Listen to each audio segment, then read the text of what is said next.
What's going on, family? This the brother Kent in the building with y'all once again. You know what I'm saying? Got my boy Chill in the building.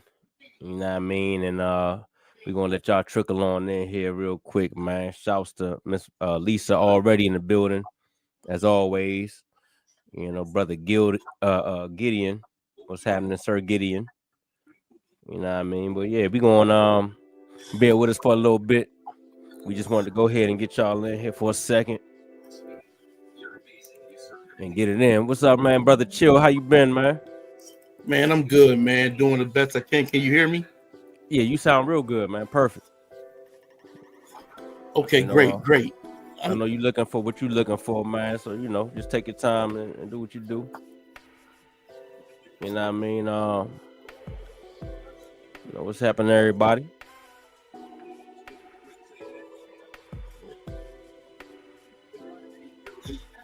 I got it. Let me see something real quick. Yeah, man. Been an interesting last couple of weeks, though, man. With the past events that been happening. People getting shot, people getting hung or hanging themselves. There's all kind of things going on in the world right now, man. It's as always, it's just a lot of turmoil going on, man. But we hoping y'all had a great week, and hoping y'all don't let none of these things stress you out, man, or depress you, nothing like that, man. A lot of pseudos been crying. You know what I'm saying? Pseudos been dying. They've been tripping out there, saying anything out their mouth. Saying anything. Anything out their mouth. Already. But yeah, we gonna get down to the bottom of it. As the pseudo killers, man, we see what's going on and we address it as need be. You feel me? So yeah. Yeah, we gonna get it in, man.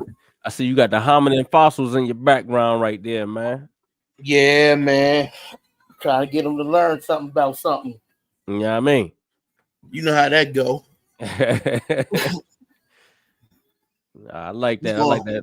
I like that diagram right there, though. What you about to say? Yeah, I say, it's I listen a little bit to Inky Minky, man, and Stinking Inky. Oh man.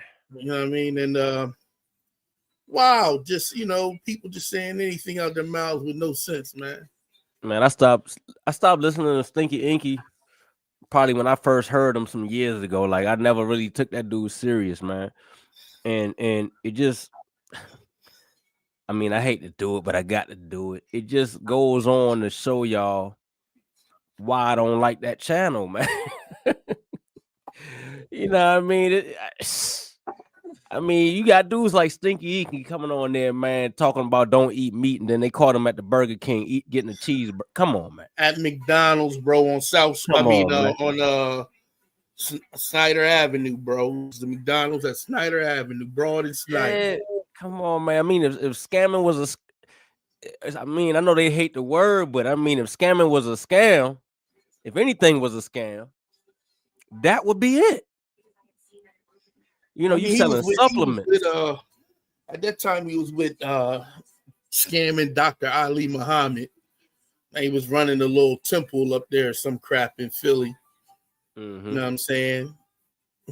Taking people's money, doing whatever. And they got hooked up with a lady down here in Delaware. Yeah. And she was a vegan and she was doing all that at the same time. She actually had a little restaurant down at the port where we had down, you know what I'm saying, in the little riverfront joint that we got in Wilmington. Okay. Vegan spot. You know what I mean? I'm not gonna put her name out, but anybody from there would know who she is. Right. And they was kicking it a little something like that, man. And I happened to see him down here, man. I was thoroughly disappointed that she even talk to a wild dude like that, just say anything out of his mouth. It was crazy. Yeah, thoroughly man. disappointed. I mean, well, when you got platforms that big them up and put them on, and you know what I mean, it's hard for black people that don't really. I ain't even gonna say they not intelligent, because there's a lot of intelligent black people that fall for these types of things. I mean, we human, you know what I'm saying? What sounds good, sometimes you know, we lend the ear, and then it sounds real good, and then we start, you know what I'm saying, following, through with what they saying until it don't make sense no more. You know what I mean? So if initially what he was saying made sense, he got the wordplay, he got the charisma, you know what I'm saying? And if you're talking about something that the average person don't really know about, that they ain't really going and studying about, but you sound good with it and confident, it's gonna bring you right on in. And that's what, I'm pretty sure he got a lot of people like that. Oh yeah, without a doubt, without a doubt. And ambiguity is what we're gonna be talking a little bit about today, and that's definitely part of it. Oh yeah, because they don't know, they not understanding what it is somebody's bringing, and then the person that's bringing it is also bringing fear with it. So they trying to make you fear something that you don't really know about. Am I kind of, what I'm saying? Is that kind of where you? Yeah, exactly. I mean, because you have these mechanisms that like evolved over the course of time that in certain environments can be, maladaptive. You could say. Mm-hmm. Um, you walking down you in the forest and you hear a sound is one thing. You know what I'm saying? I think the way that they like to put it sometimes is they like to say it like we've learned to fear heights and snakes and spiders, but we haven't learned yet. It's not been enough time to fear cars, trains, and cigarettes. Right, right, right. You feel what I'm saying? Yeah. And so with the advancement that we got going on now, the mechanisms that we use to evolve to this point can be manipulated by individuals. You feel me? Yeah. Yeah. So Yeah. that's And that's yeah, and that's that's how it kind of goes sometimes. yeah, and I hate it. You know what I'm saying? I know that's we got freedom of speech, and I know that everybody got to have a say. You know what I'm saying? So, I mean, I ain't knocking it, because what would our country be without freedom of speech, right? But there's so many people that take advantage of it, that I'm glad there's people like us around, that we use our freedom of speech to go against it. And now, I ain't saying we got to kill those who ain't, who's using their freedom of speech for the worst. You know what I'm saying? And I ain't wishing death on them or nothing like that, because it's like, like a video I watched earlier. It said, even when your enemies are using their freedom of speech to mislead people, it's still a good freedom to have. You know what I'm saying? Because without that freedom, then you wouldn't be able to go against oppressors or people that's taking advantage of, having power. You know what I'm saying? So at the same time, yeah, Dr. Inky or whatever, I ain't even call him, I don't even mean to call him Dr. Inky. Stinky Inky. He got the freedom of speech to say whatever bullshit he want to spew, right? But it's up to us to combat it the best way we know how. You know what I'm saying? I'm all about blowing up the compound, but we ain't trying, I guess they ain't. I'm all about taking out the daggone factory. You know what I'm saying? But it is what it is. You know what I mean? We gotta damn battle it with our words and with our intelligence, you know what I'm saying, and with the information and the tools that we have to do what we do. You feel me? Yeah, I mean, you got to give people the freedom to express their different points, and there's some biological, physiological, psychological, and cultural points to it. You know what I'm saying? That lead people to have the viewpoints they have, right? But I told Mm-hmm. I told you before, I don't negotiate with racism, right? Right. That's a choice that I make. Some people may want to debate and argue with that point, but I just refuse to do it, right? Mm-hmm. Um, but I don't think you could say anything that would truly justify losing your life.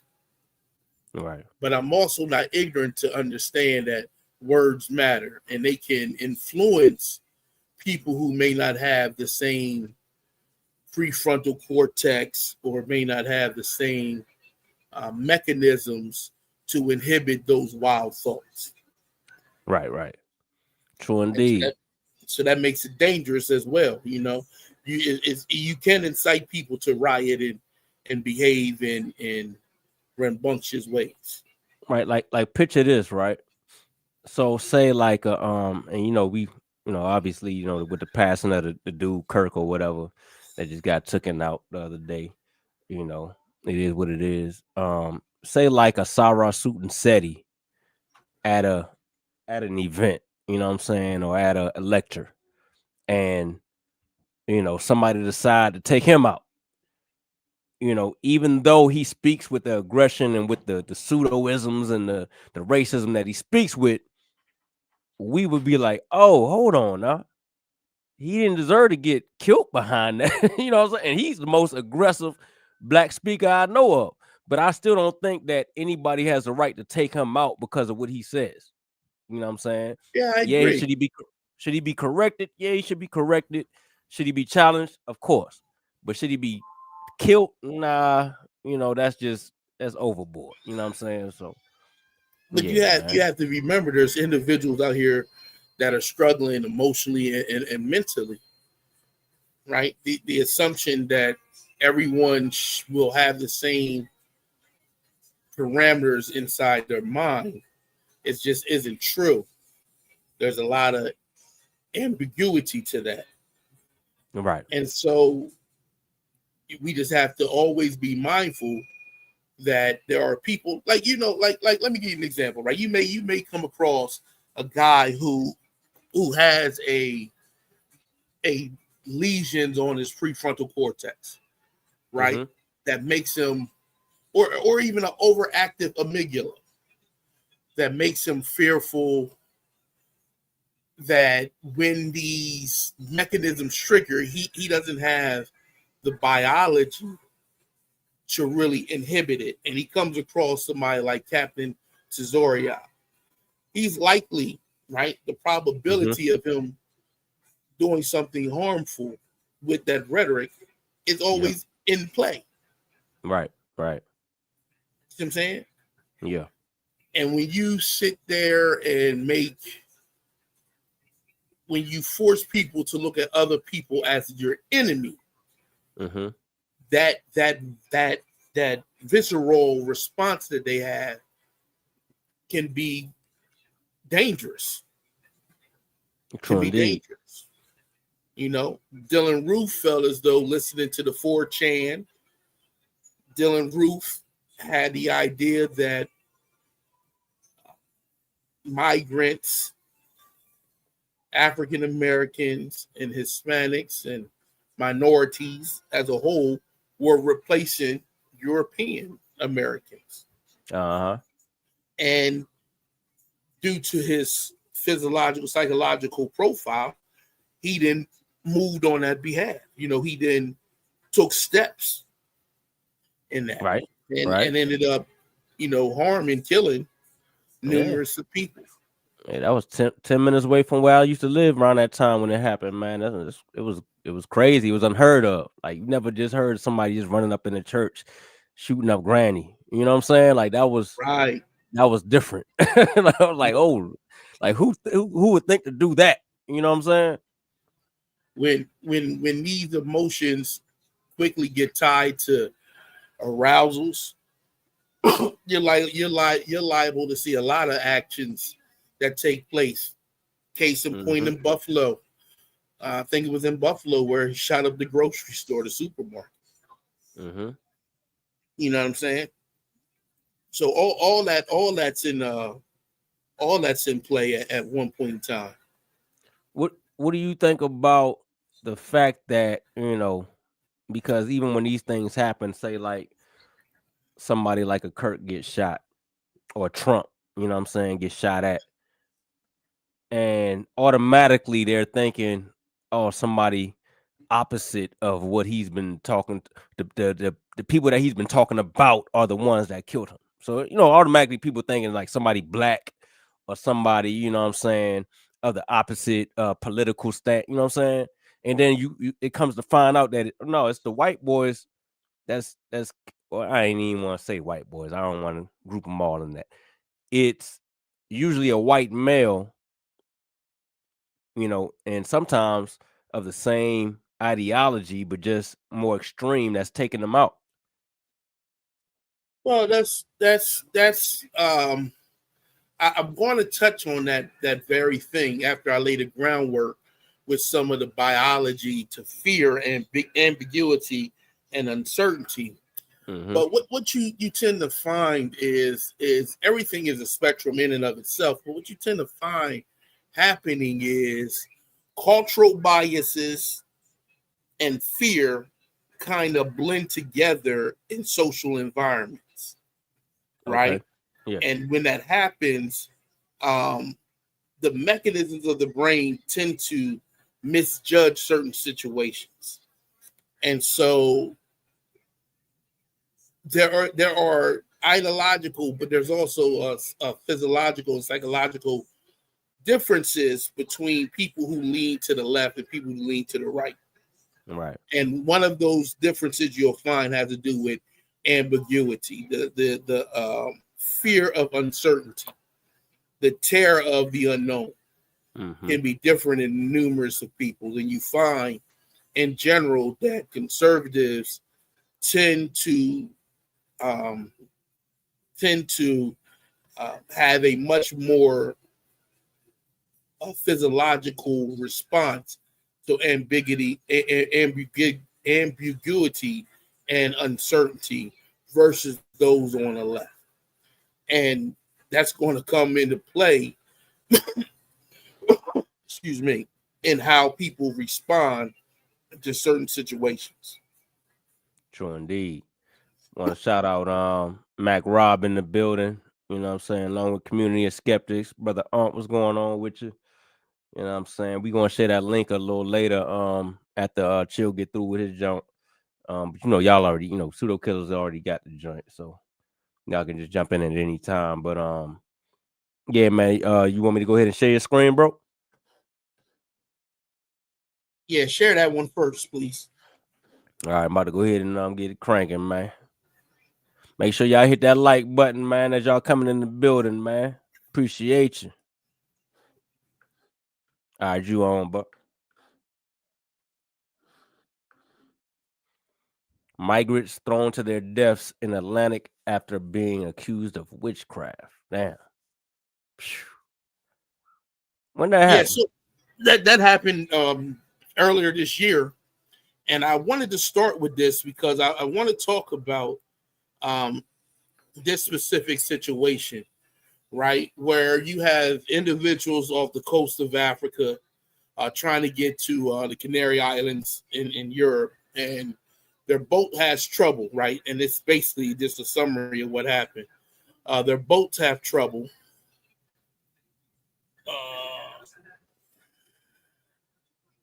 I don't know what this is. Oh, that's one of them paywalls. I think you might have to. I had it up. I had it up earlier. I don't know what happened. Let me see if I can find another copy of it. Um, so True basically, indeed. what happened is the boat started getting in trouble. Mm-hmm. Um, and they had like engine problems, and they believed that there were people in there who was putting like bad muju on them. And so what they ended up doing is killing some and then throwing the rest overboard, thinking that they were the cause of the problem. Mm. The power of And belief. yeah, the power of belief. So let me see if I can get this one here that'll do better with the screen for you. Let me share this one. Yeah, they just knew you was about to put that on YouTube. It was like, oh yeah, you want to put it's like, oh yeah, you want to put that out? Yeah, go ahead and got Yeah, that. it's Hit us with crazy that. because I had it up Hit us with all that day. subscription. Yeah, that's what I'm saying. It knew all day. It was like, Yeah. yeah, go ahead, eat Can it up. y'all see it? Yeah, that's Yahoo. Yahoo ain't gonna do that. So Can y'all yeah, we see it good. now? Yeah, you good. Okay. So that's what happened. And so they ended up throwing like 30 people overboard. They ended up getting eaten by sharks, et cetera, et cetera, et cetera. And remember, sharks used to follow slave ships, just to keep Uh-huh. keep that in mind. The survivors end up going into the islands. The police ended up going to the boats in it, and they ended up getting some survivors. And the survivors explained what happened. Um, in total, at least 50 people are believed to have died during the 11-day voyage, which ended when the boat was rescued adrift south of Gran Canaria Island on August 24th. So this is real recent.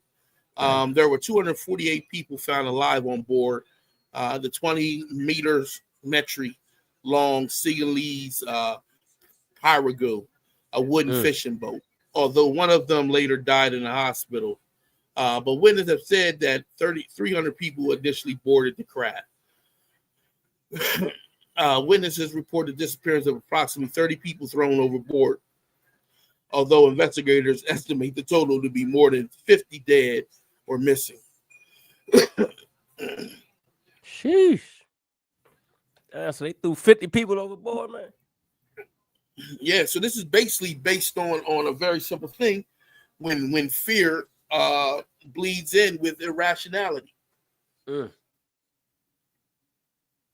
The believing brain can lead to a lot of things, but you can imagine being um, overly zealous for like religiosity Yeah. and things like that, and then you're lost adrift in the middle of the ocean, and for some odd reason you don't believe God would have let that happen, so you Mm. start killing people, or Man. you are a individual, a group of people coming up on the plains in South America, and you Mm-hmm. need the volcano to stop erupting, so you start sacrificing kids. Mm. And so, while some people believe that we have reached a point where we wouldn't continue to behave in such a way, it really hasn't come that far. That there's still groups of people that will kill you based on their wild beliefs and their fear of harm. Right.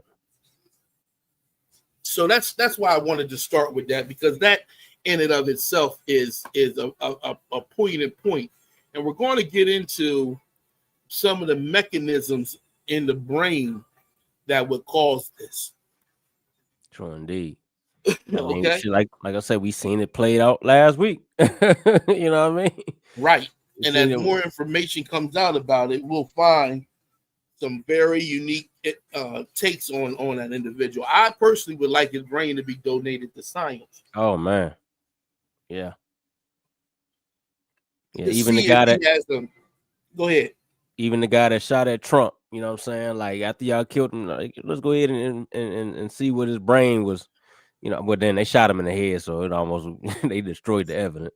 Right, right. Like to see if he had a larger hypothalamus or Yeah. amygdala. Cause you gotta think, man, it takes a certain level of I ain't even gonna say hatred, man. It's like a certain level of belief to actually like go through with the assassination. You got to get on the roof, then you got to settle. Then you got first of all, you had to plan for that weeks in advance. You had to get the right weapon. You had to practice. You had to go through all that. Then you had to actually execute and strategize all of that. So it's not just about a spur of the moment. Oh, he said something crazy. Oh, boom, boom, boom. Shoot him. No, you plan and strategize in order to take a person out. That's a different type of killing. You know what I mean? That's premeditated. I'm going over the autonomy of violence now, Mm-hmm. and they talk about the two types of people who have a tendency to commit violence in such a way.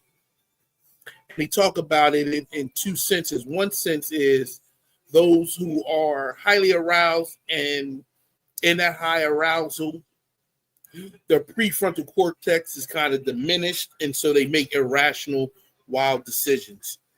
And the other one is a person who um, still kind of has the uh, prefrontal cortex, but the frontal lobe. But in having the frontal lobe, it's not enough to inhibit the actions, but they are much more calculated in how they perform whatever acts of violence or crime they want to perform. Mm-hmm. And so that becomes part of the conversation. So you can share my Indeed. screen. This is going to be quick. And like I said, I'm gonna cut it like maybe after the one or two of them, then talk about it, then get back to it. No, it's all good. Hey, peace to Lakeisha Dunn, man. I see you in the building. All right. Hey, give me 3 minutes, chill. I'm gonna go ahead and let you rock out real quick. I'm gonna go do something real quick. Go ahead. All right, let me I'm gonna holler at some people too.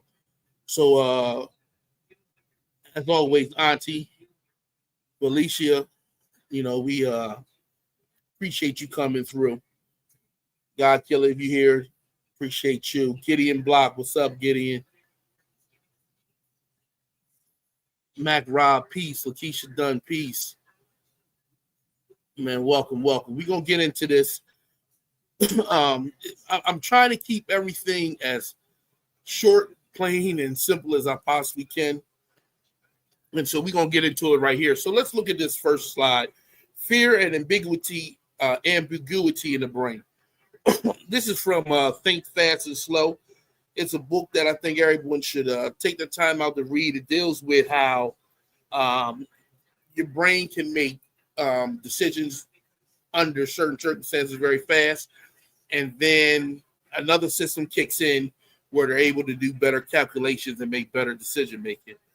We inherited from our ancestors a great faculty to learn when to be afraid. Indeed, one experience is often sufficient to establish long-term aversion and fear. Many of us has the visceral memory of a single dubious dish that still leaves us vaguely reluctant to return to a restaurant. So we understand that if you maybe went to a restaurant and got food poisoning, you're less likely to go back to that restaurant, right? And so he's talking about how we learn and are conditioned under fear. But this fear mechanism has been around for a very, very long time. And it's a survival trait that is needed, but at times can still lead to troubling situations. It makes sense due to error management. That is the sense that you would rather err on the side of caution, right? We would rather err on the side of caution than to be incorrect and it costs you your life. So that's the mechanisms we're going to talk about today. And we're going to talk about, in some ways, how this works. So fear is a drive and internal energizer of behavior. What that means is that it is an inherent process within the brain that has a evolutionary benefit. But if you understand evolution, it's not there for perfection. It's just there good enough. And so it weighs this error versus correction, right? The way it works is that, excuse me, the way it works is a very simple way you can think about it, right? Car alarms. You could make a car alarm, right? That any vibration, it could go off, but then it would be going off too much, right? So what you do is you make a car alarm that requires a little bit more before it goes off, but it's good enough to warn you if somebody trying to steal your car, right? We could make cars as strong as Humvees, but the cost ratio versus the benefit doesn't quite work out where your brain works under a similar thing. So this is what Joseph Leduc said, Ledoux said in Emotion Brain. So let's look at this. In the presence of danger or stimuli to warn of danger, behavior, autonomic, and doctrine responses are expressed and reflexes are modulated. Each of these responses is controlled by a different set of outputs from the central nucleus of the amygdala. And you can see an image of that right there. So you have the amygdala. I think it looks like some type of nut in the center core of your brain, right? And the you look at the bottom, it tells you which one. So like the central gray is like freezing. So you ever see somebody freeze, like a deer get caught in headlight, it freezes. Okay. Your blood pressure increases, stress hormones, and then the startle reflexes, like when you jump when you hear a loud noise. So these are the mechanisms by which fear is moved through your bodily systems. Again, the amygdala works as an early warning system, and it's very important that you understand that it is not perfect. Sensory information arrives from sight, sound, smell, touch. It's routed through the thalamus. I'm going to get into that. A central hub that quickly determines, excuse me, whether an input might signal danger. If the threat is suspected, the thalamus sends a rapid, almost cruise signal directly to the amygdala. You can find that in anxiety in the brain, a deeper look at fear responses. The amygdala detects danger, sends a signal to the hypothalamus, which in turn sends messages to the pituitary gland and results in release of a hormone called ACTH, flows through the blood to the adrenal gland to cause the release of steroid hormones. Triggering the release of stress hormones like adrenaline and cortisol. These chemicals prepare the body for fight or flight response.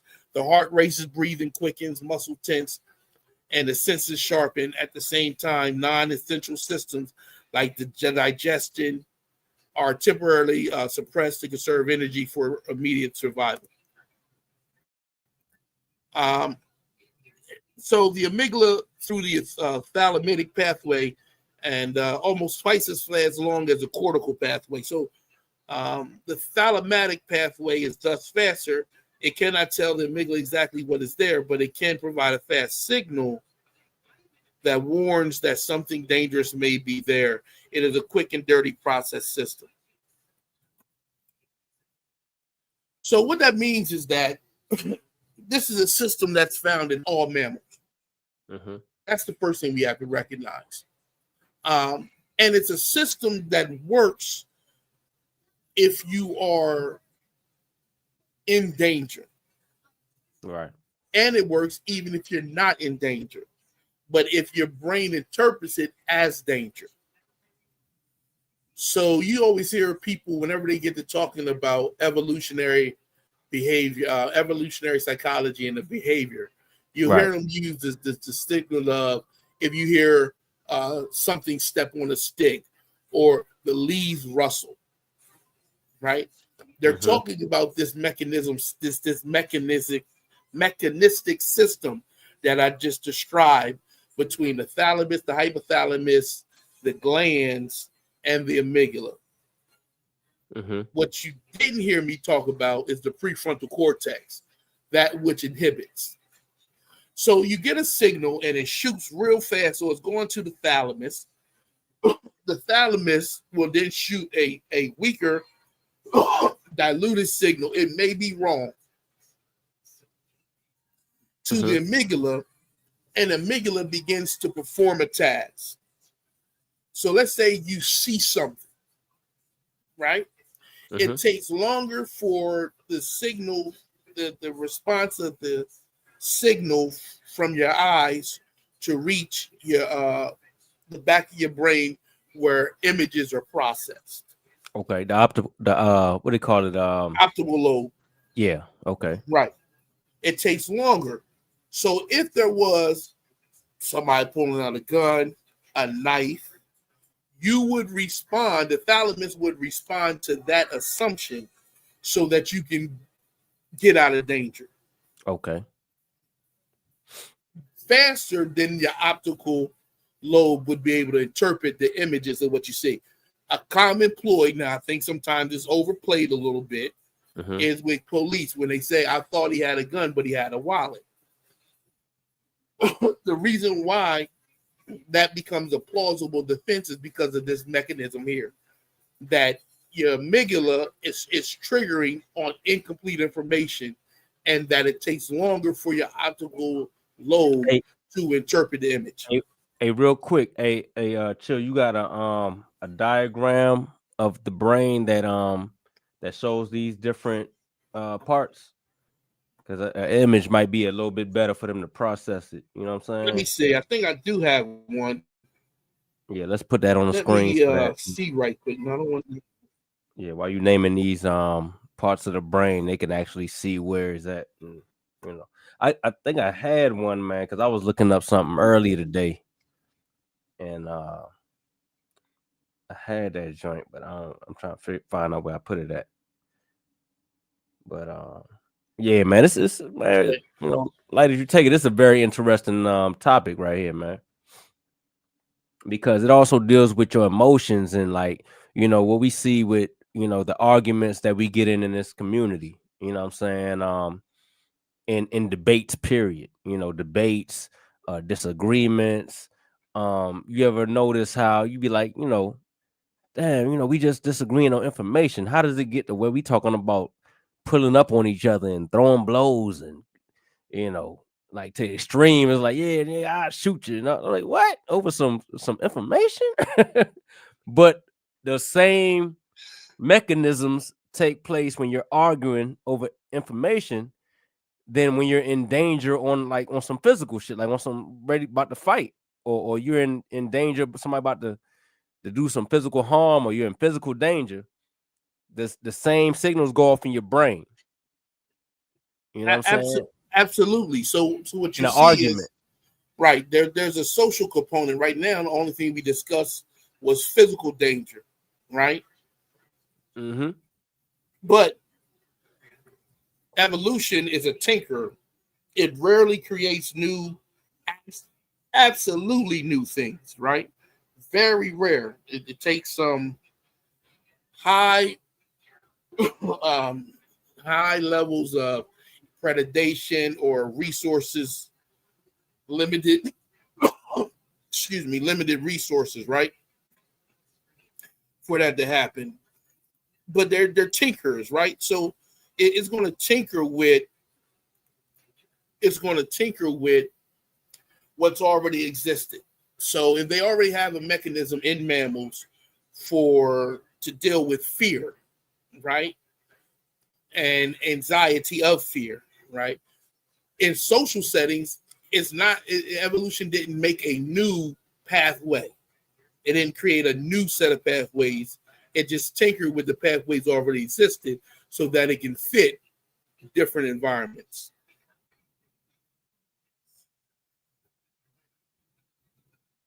Right. So I hope y'all see this. So you can see here the mechanisms on how it moves right here, so y'all can see. So say like, okay, boom. You said when you seeing something with your eyes and it goes to the optical lobe, explain how that would travel through, how that would be slower than the other. Okay, so if you see here, I don't know if y'all can see where my cursor is. Yeah, I see it. Yep, that's good. Oh, hold on. Matter of fact, yeah, they can see it on YouTube. Yep. So we good. Okay, Good. so if this is the brain stem right here, so this is the back. This X would be close to where the optical lobe is because it's in the back part, right? Right. This ACC um, MPFC is the prefrontal cortex, but right here is your eyes, right? Mm-hmm. And this A is the amygdala. So you would see normally a signal would come here, right, and go to the thalamus, and then from the thalamus it would go to the optical lobe. Uh-huh. That's your signal, your normal signal for viewing. But in fear responses, which is what I'm showing It'll here, go to the amygdala first. right, it would go to go to the thalamus, and the thalamus would communicate with the amygdala. Okay, but the amygdala would get it before what the optical, Right, the optical lobe. It would get it before that. and therefore you would react. Right, but it's Uh, incomplete. go ahead. Okay, but it's got you. Yeah. incomplete. Okay, so get what I'm saying. So you see something like you say the police saw a wallet. I mean, saw a gun, but it was a wallet or a phone, right? So he see it. It goes to the thalamus, which communicates with the amygdala, which is responsible for the fight or flight response, right? Correct. And then so it hits that first. So boom, there goes your response. Your oh shit, it's a gun. Bow. Right. Before it even gets to the optical. Can interpret it, right, because it takes time. It gets to the optical, it's seconds. I think it's like 12 milliseconds difference in it, which to us is nothing, but it's very significant when it comes to human behavior and motion. So Uh-huh. you got this And then 12 and seconds. then it ain't even reached the prefrontal yet. Right, because the prefrontal then interprets all that information, Ooh, and it can that's either a inhibit the behavior coming from the mm. amygdala, or it can inhibit the images, or the responses It can coming from it the can calm everybody down. It basically says, it hold on, does. everybody. Hey, look, we in a what I'm saying, in a situation it ain't like that. You know what I'm saying? But the amygdala done already got damn bust off the shot before it even reached the prefrontal cortex. My bad, go Exactly. ahead. That's how I'm understanding it. You know what I'm saying? I think I Yeah, no, that's exactly how it happens. But of course, there's always caveats to it, right? mm-hmm. Because your amygdala is also in charge of, well, not in charge of, I hate to say in charge of, but it is associated with learning and memory. Right. So if you learn that this is dangerous, your amygdala is more likely to respond to that danger, Uh-huh. right? So this is when biases start to play a role in it. If you believe Mm. that a certain group of people are dangerous, Mm-hmm.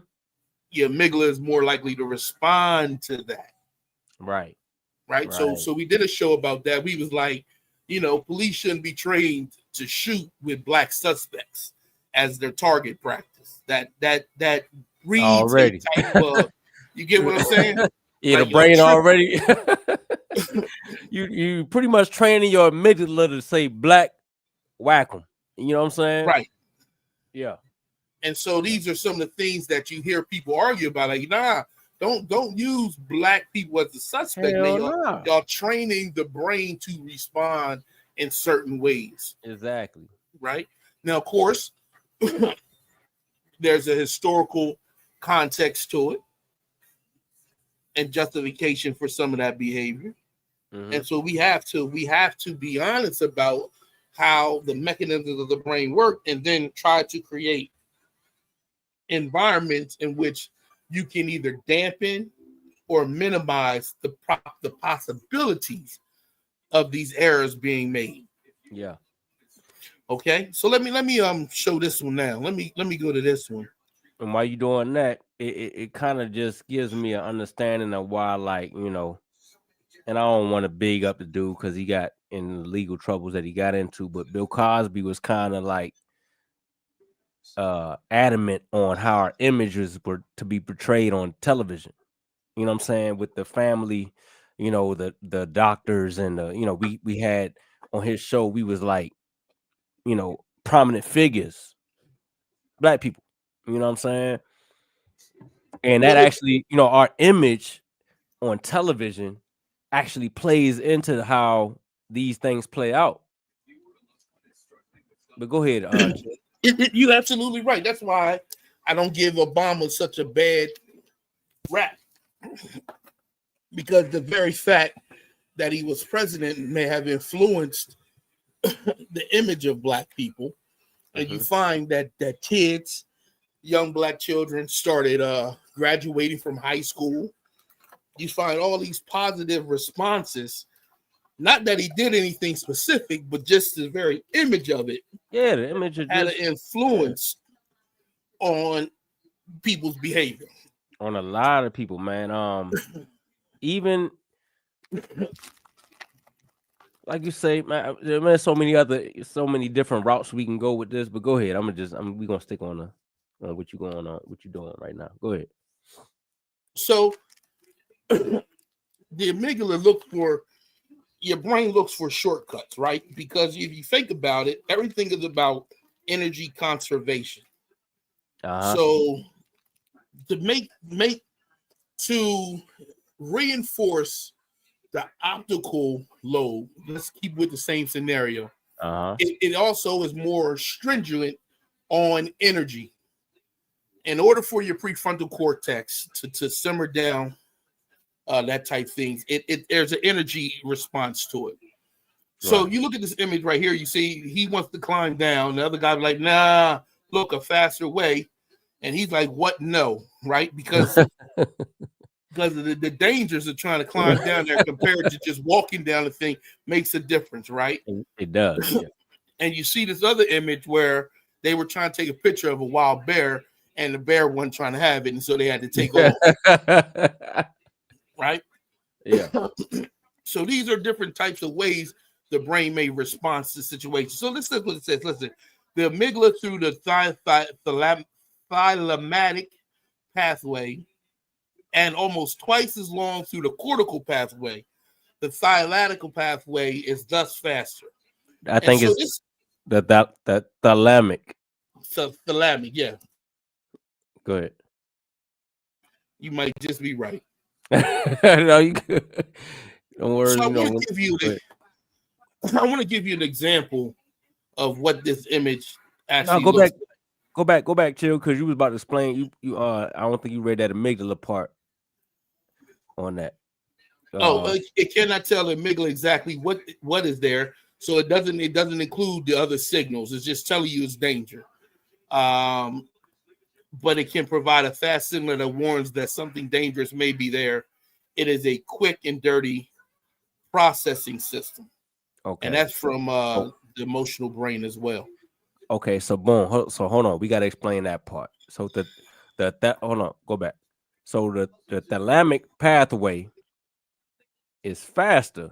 It can't tell the amygdala exactly what is there. You know, so say like the police in the black suspect, for instance, was Right, there is a phone, was there is a wallet, right? right, But it can provide a fast signal that warns that something dangerous may be there. So if your thalamic is already, you know, biased towards, I think that's what you was about to say about the whole, you know, if you bias towards certain things, if you already had certain influences, then your thalamic might cause you to shoot first because you've already been, you know, you've been shooting at a black target. You've been already kind of programmed to think that this black target is the criminal, is danger. So your thalamic is going to go ahead and tell your amygdala shoot. Is that kind of like yeah. Well, it's a signal. So you're talking about an electrical signal. Remember, your brain is in a box, uh-huh. so Right. it's only making assumptions about what the values are around it, right? Uh-huh. But through learning, through inherent cultural things, it begins to shape how you view fear that's around you. That's from Right. Lisa Barrett, right? Right. And so that Mm. these signals that we're talking about are incomplete. There's higher level functioning neurons that begin to clean it up. It begins to strengthen it, and you can see that. So you can look at like they do studies with children, and they have pictures with a snake, and you watch their eyes go straight to the snake Mm-hmm. and then filter the rest of the picture in. See, But these that's are kind ways of, that. go Go ahead, ahead. my bad. Go No, ahead. go ahead. Go ahead. That's those are like inherited. Those are genes that's passed down to make us look at the snakes and the spiders and all of that though. Right? That's more inherited through ancestors, right? Yeah, somewhat inherited. Yeah, but you can learn difference because in certain Amazon countries they're not afraid of spiders Mm. because the culture shapes that fear or the lack of Right. fear. Right. But it's also you can see it also played out in people faces when they do people faces when you find people faces of different ethnic groups that you tend to focus on. Mm-hmm. So it's not just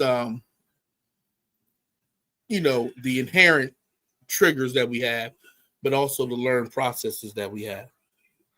Yeah, it kind of goes through man, like there's so many ways, like I said, we can go with this. Emotions and what we feel like are emotional responses, right?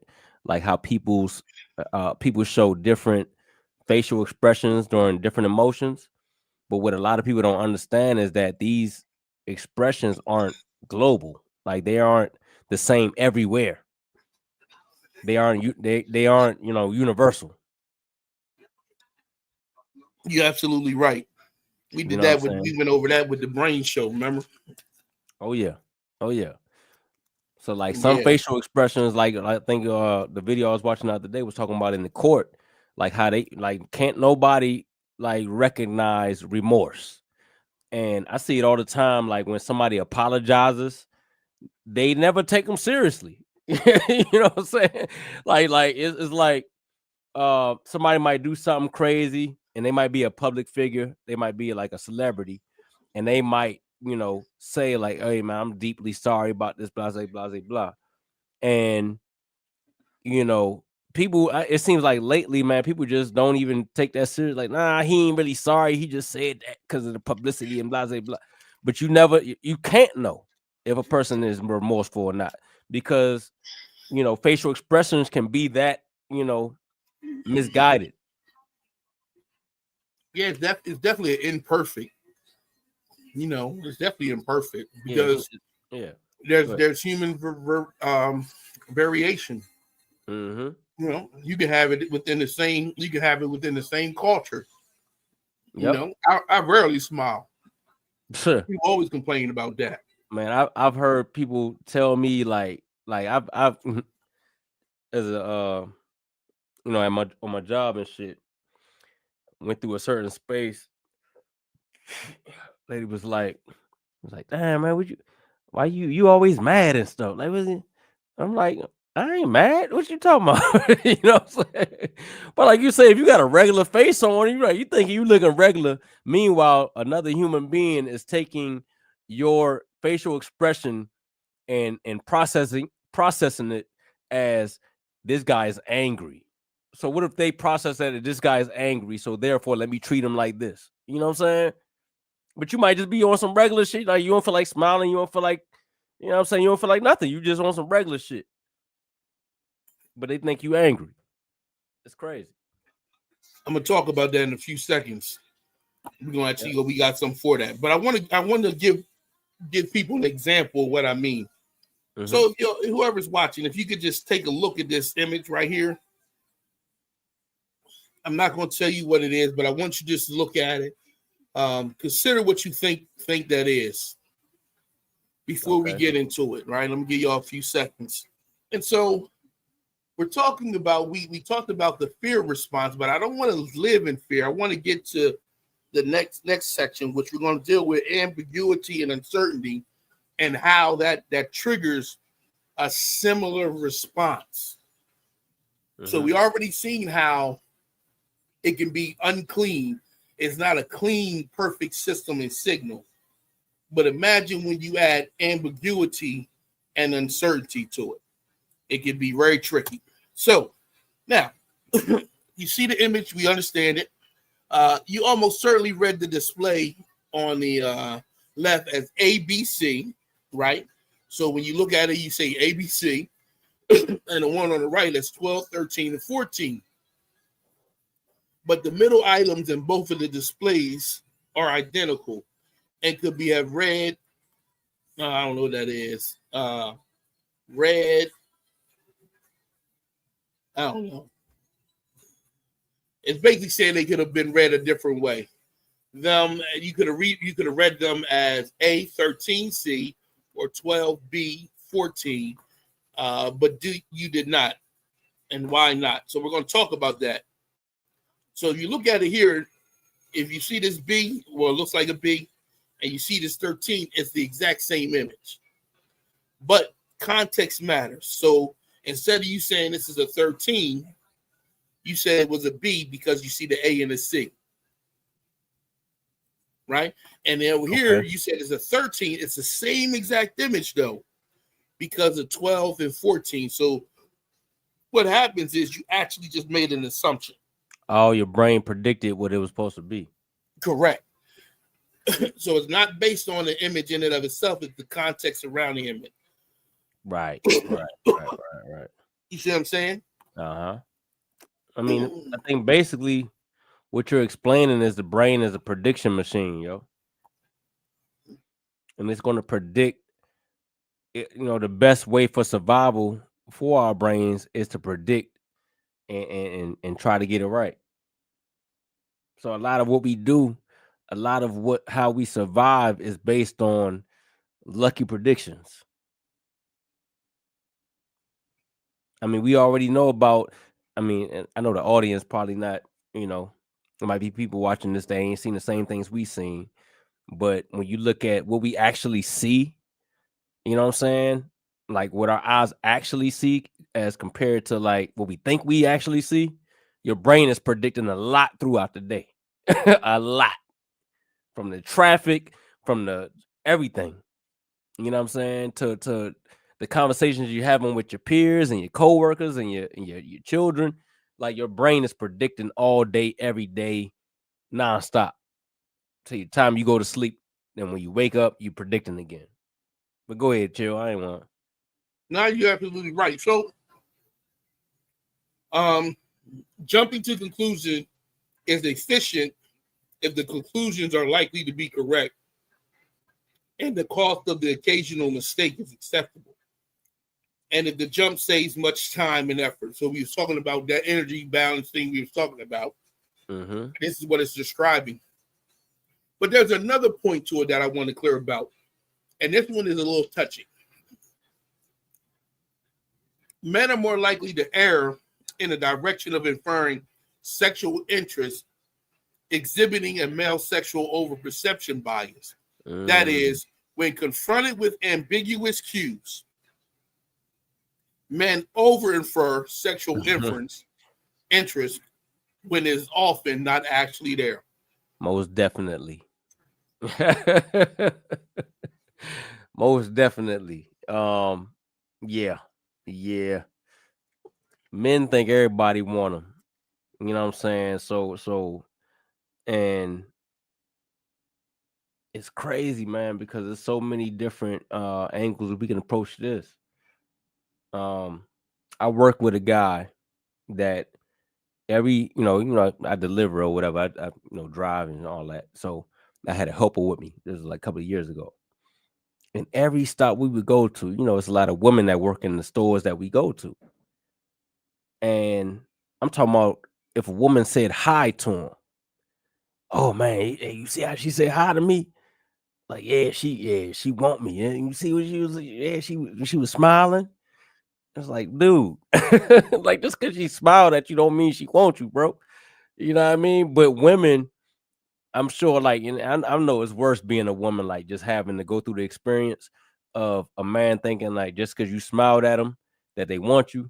I mean that you want them or whatever like that. But yeah, hey, chill, it's crazy. It's crazy. You're absolutely right.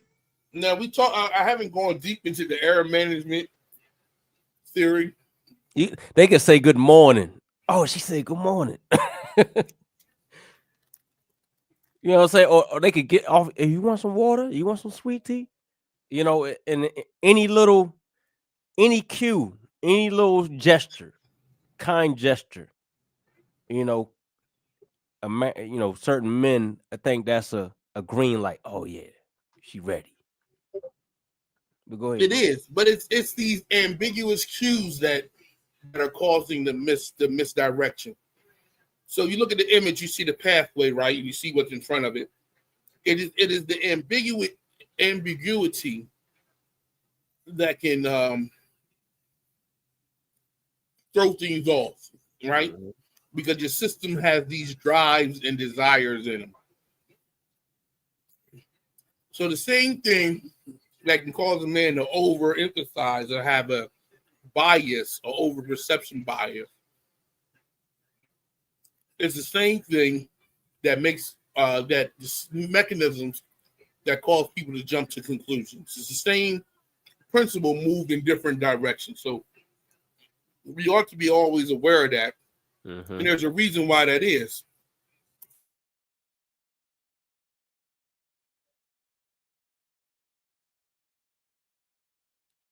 These people are terrified.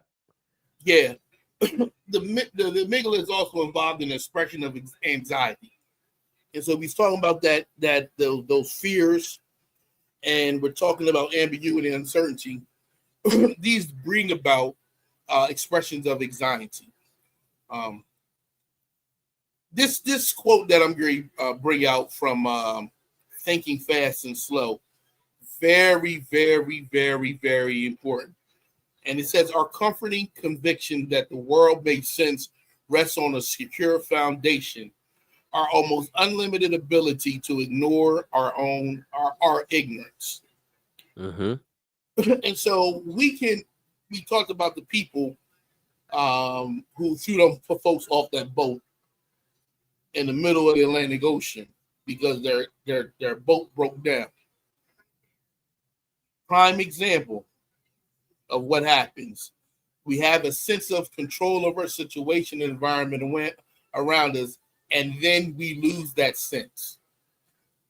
Fear, anxiety begins to set in based on the ambiguity and uncertainty of the situation you're in. And so we have a drive within us to feel as though we're in control. To help y'all understand that, you can look at this study. Subjects waited at an unknown length of time to receive a shot. This lack of predictability and control was so adverse that many chose to receive a stronger shock immediately. And in others, the period of anticipatory dread increasingly activated the amygdala. That's from Robert Sapolsky.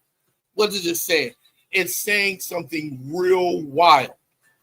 And I'm going to show you just how this effect is about a sense of control. If you look at it at the bottom, you see this affects pain as well, right? Now I'm going to show what that is. Hey, Sosa said, sometimes little subtle cues are important. They're always important. And I even say, like with my example I gave, you might say, okay, she smiled at me, or she might have made a gesture to give me a water or a sweet tea or whatever. The thing is, those same gestures could mean that they are trying to get at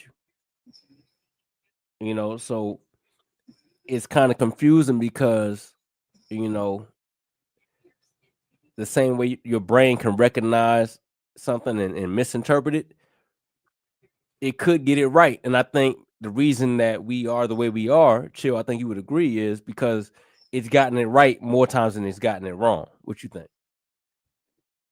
Yeah, It's something that evolution chose as a what? absolutely. So You know what I'm saying? Go ahead. What you find happening is it works. It works. It works, That's simple. As simple as that. right? It works. If a guy thinks that 7 out of 10 women want him, and he approaches 7 of them, if one of them say yes, then the bias present in the brain, he gonna continue to do it. Yep. Because Yeah, that's he's going to pursue everyone, and they might like it might be like nope here, nope there, nope there, yep, and then that yep he gonna roll with, and then it's going to further yeah, lead to whatever, and they're going reproduction. It works. absolutely. Even if it's 1 out of them 10, you know what I'm saying? It worked. That's the crazy part You're of absolutely evolution, right. yo. Yeah. Yep. All right, It might I'm not going to be pull it up might not this be next 9 one. out of the 10. It might be 1 out of the 10. But go ahead, Chill. No. Keep going. No, I'm just saying, yeah, it might not be It might not be 9 out of 10, but it's gonna definitely be 1 out of 10 because you're gonna get it right somewhere. You know what I'm saying? And but yeah, man, the brain is interesting, man. It's super interesting, right? And in essence, um, it's an imperfect machine, but it's perfect enough that we survive so far. Yeah. And all the brain got to do is be all evolution needs is for you to be good enough. That's all it Right. is. It don't have to be perfect. You just got to be good enough to make it to the next, you know what I'm saying, to pass on those genes. That's it. You know what I'm saying? A homeless person could have children. You know what I'm saying? You don't got to be the Mm-hmm. billionaire. You know what I'm saying? You could be the homeless person with nothing. You know what I'm saying? And they can and get with a woman and pass on those genes, yo. That's it. That's it. My serious piece, bro. I'm going to pull up my next one that's going to be very, very interesting um, for this next one. And I'm going to talk about, believe it or not, pain. And as we talk about it, it's going to be very interesting once I pull up this study. Mm-hmm. Peace, social world in the building. Indigenous Black American in the building. Indigenous Black American. That's interesting. I'm not sure what that exactly means. What do you mean by that indigenous Black American that you was here before the Columbus or something like that? I don't know, man. But okay. Who else we got in the building, man, that came in? Miss Lisa still holding strong with us. Peace to you again, sister. It's definitely Auntie. My bad, not sister. Auntie. auntie. That's right. Mm-hmm. Posterius, what's up? Why? He said it's called the law of averages. Who said that? Posterior. Yeah, Posterius. it's a dangerous thing. It's a dangerous thing. Believe me when I tell you. Yeah, but I mean, like I say, man, it leads to all kind of things, man. Because say for instance, I had a homegirl tell me one time, because I was like, yo, why do girls give you their number, right? But then, so back in the day, they just give you the wrong number, right? And that was that. You get the wrong number. You find out when you get home that it was the wrong number. Because you had house phones with cords on them, or you might have had a cordless phone at the house, but it was at the house nonetheless. Then technology evolved, and we got the cell phone, right? And so Mm-hmm. with the cell phone, you ask the girl for their number in the club, and she give you the number, and you can actually call her right then and there to make sure that it was a little creepy, right? But you had guys that would call them right then and there, like, "Hey, it is my number," but they was really just saying that they had the right number, right? We ain't gonna hold no shorts.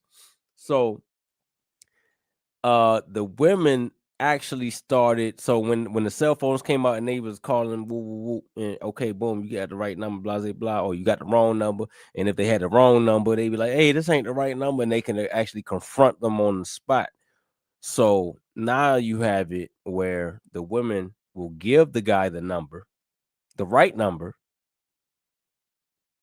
and the guy can call and show that, hey, okay, boom, you gave me the right number, blah blah blah, but they ghost them. So that's like the new reject a guy. You give him the right number. Back in the day, it was all about getting a number. Oh, I got the digits, right? Remember that back in the day? Absolutely, and it's a very wise. It ought not to be. They shouldn't feel that pressure at Right, all. But right. it's a very wise thing because But okay, men go can ahead. be out of control. But so this is where it took a left turn though.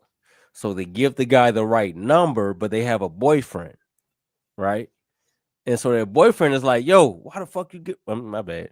I ain't mean to cuss. It's like, yo, why you giving me your number in the first place?" And they tell the boyfriend, "Oh, it's well, I mean, I don't. I did it because I'm afraid that they might, act out." And so the boyfriends of these guys, I mean, of these women, aren't trying to hear that. They're like, "Oh, what? You afraid he ain't going?" But it's a real thing because I know a woman that has been got her tooth knocked out in a club because she rejected a guy. You know what I'm saying? But anyway, I was just on the evolution of the phone number to the when they got to get them their real number because dudes are hostile when rejection comes, and then you got the guys getting the phone numbers, and then they get It's a ghosted. factor that men don't necessarily deal with. Yeah, we don't deal with that at all. We don't know. We've never known a woman to knock our tooth out because we didn't call them or because we gave them the wrong number. Like that's just not. You Oh know. no, they act up about it. You go to the woman and they see you again, they can act up. Yeah, they can act up, but But it's like super different. right, they'll It's bust out super your different. windows and slash Yeah, your tires. slash your tires, They put can chocolate in your gas tank. oh yeah, they can get aggressive, but they're very rarely does that lead to physical harm. Right. Yeah. Yeah. It doesn't lead to physical harm. You know what I'm saying? But in this, for them, it's that plus the physical harm, the taking of things that ought not to be taken, Right. and so Right. that's always a present danger. So we have to always keep that in mind, you know, Yeah. Yeah. and because it's not our personal experiences, we don't understand it. Mm-hmm. Sometimes we can minimize that fear that they feel, or the expression of that fear, because we can um, actually see it for ourselves Yeah. in us. Yeah. Man, the experience thing is a mug, man, because man, I dare say, and I know this might be anecdotal, but I dare say like 90% of the women that I know have either been sexually assaulted or harassed. I say 99% harassed, but about 90% have been sexually assaulted. And I was like when they was telling me these things, I was like, damn, for real? Like I would have never thought, you know what I'm saying? But we don't have to deal with that on a major basis. You know what I'm saying? So Correct. it's man, when you hear these women's stories, man, like, yo, protect your daughters, yo. Like it's crazy. It's a world that we are not, as a male. I'm just not accustomed to. Not at all. Not You at know, all. I guess you could say it's something similar. No, I can't even say that. Not even in jail is it to that degree. You talking about women that's been getting cat calls since they were like 12, 13 years old. I'm like, huh? It didn't hit me until like some years ago when my aunt was like, yeah, I've been in a situation where, I was in the spot and the dude, like, can't. I'm like, what? Dude try to get what? And I just never, but like I said, I've heard these things from women on my age, and then to hear my aunt say it, you know what I'm saying? It was like, oh shit, okay. Mm. Oh, this is a problem. It's been around for a while, Hmm. you know, and there's some things out there about it, but I don't think it's I don't think we're in the right platform to discuss it in Yeah. that regard. Yeah, we get that later. Yeah. Yeah, but I didn't mean to take it to the dark turn, man. Go no, ahead, it's, do what just, it's you all good. I mean, do. you're talking about it. It's a factor in there. I brought up the air management, so I can't fault you for that. I brought hey, it up specifically hey, because of that. Sosa said right number with a boyfriend is bad idea. So Sosa, sometime it might be right number with a boyfriend out of the same fear of like, okay, what if this guy calls me right here while we in this club, or right, a second after, because rejection is not about the number, it's about the rejection that causes the aggression in some of these male individuals, right? So it's a protection thing. It's almost like what you would say that's the amygdala saying like, okay, based on prior experiences, gave a dude the wrong number and he got aggressive with me and or negative, you know what I'm saying? But it could be also a whole nother thing. Right number with a boyfriend could mean she cheating. So it's like you never know how to play it unless you know your girl for real. You know? It's hard to say. Yeah. I'm not, I mean, we can say maybe what's best, but if not our actual experience. Right. That's another thing. It's not we don't experience that. We don't like if I give a girl my wrong a wrong number for me, it's like, I ain't what she gonna do? What she gonna do? She gonna slap me in the club, you know what I'm saying? Right. Never Even that's never happened before. you in a grocery store You're right. You know what I'm saying? trying to pick up some turkey sausage and a dude approach you. I mean, what Man, you know, I literally know a scream for girl. help. I literally know a girl that got her tooth knocked out in the club, bro, from rejecting a nigga. Like that's when she said that shit, I was like, "What? Your tooth? Crazy." That's what they got to go through though. You know what I'm saying? Think about that, Sosa. Like, come on, man. Like And if then you gotta decide between getting your tooth knocked out or giving this guy the right number for the moment, you know what I'm saying? What you gonna choose? You know what I'm saying? But go ahead, chill. and then there's a bias in the brain for negative experiences. You know what I'm saying? Mm-hmm. So these experiences get magnified in your approach to life because that's just the way the brain works, Uh-huh. right? And so you'll remember the time the guy got hostile and threw something at you, et cetera, et cetera, et cetera. Right. More likely than you are to the guy who just brought you a drink at the bar and you said no and he walked away. You see what I'm saying? So there's a lot to it that play into our biases. So we got to keep that in mind. So it's a touchy situation. It's something it's a touchy situation. I tend to err on the side of just believe them when they tell you. Even though I may not fully comprehend the harm or dangers that are felt. And then I'm not a small person. You know what I'm saying? I'm kind of tall, wide. So it's very rare that I see, I experience those types of fears where I'm thinking harm is coming, outside of the streets. Um, so where we leave off, we left off with the effects on pain, right? You sharing my screen? Yeah, you on now, bro? Okay. So we're gonna just read this one section. This is Robert Sapolsky, Why Zebras Don't Get Ulcers. This is the third edition. A while back, some researchers got an utterly mad idea. The thought of frothing lunatics. Why not give the painkillers to the patients and let them decide when they need medication? You can just imagine the apoplexy that mainstream medicine had over that when patients will overdose, become addicts. You can't let patients do that. It was tried with cancer patients and post-surgical patients, and it turned out that the patients did just fine when they self-medicated. In fact, the total amount of painkillers consumed decreased. Why should consumption go down? Because when you're lying there in the bed, in pain, uncertain of the time, uncertain if the nurse has heard your call or will have time to respond, uncertain of everything, you are asking for painkillers not only to stop the pain, but also to stop the uncertainty.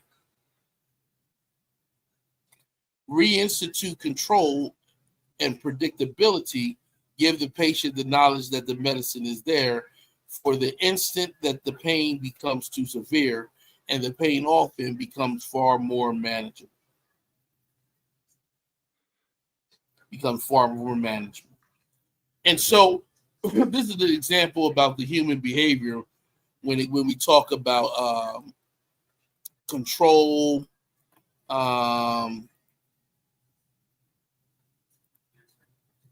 thought I was able to go from one screen to the other. Okay. Or just share it Um, again. huh? I said, or you can just share it again. It don't matter. Either way. I think it should have switched now. Yeah, it did.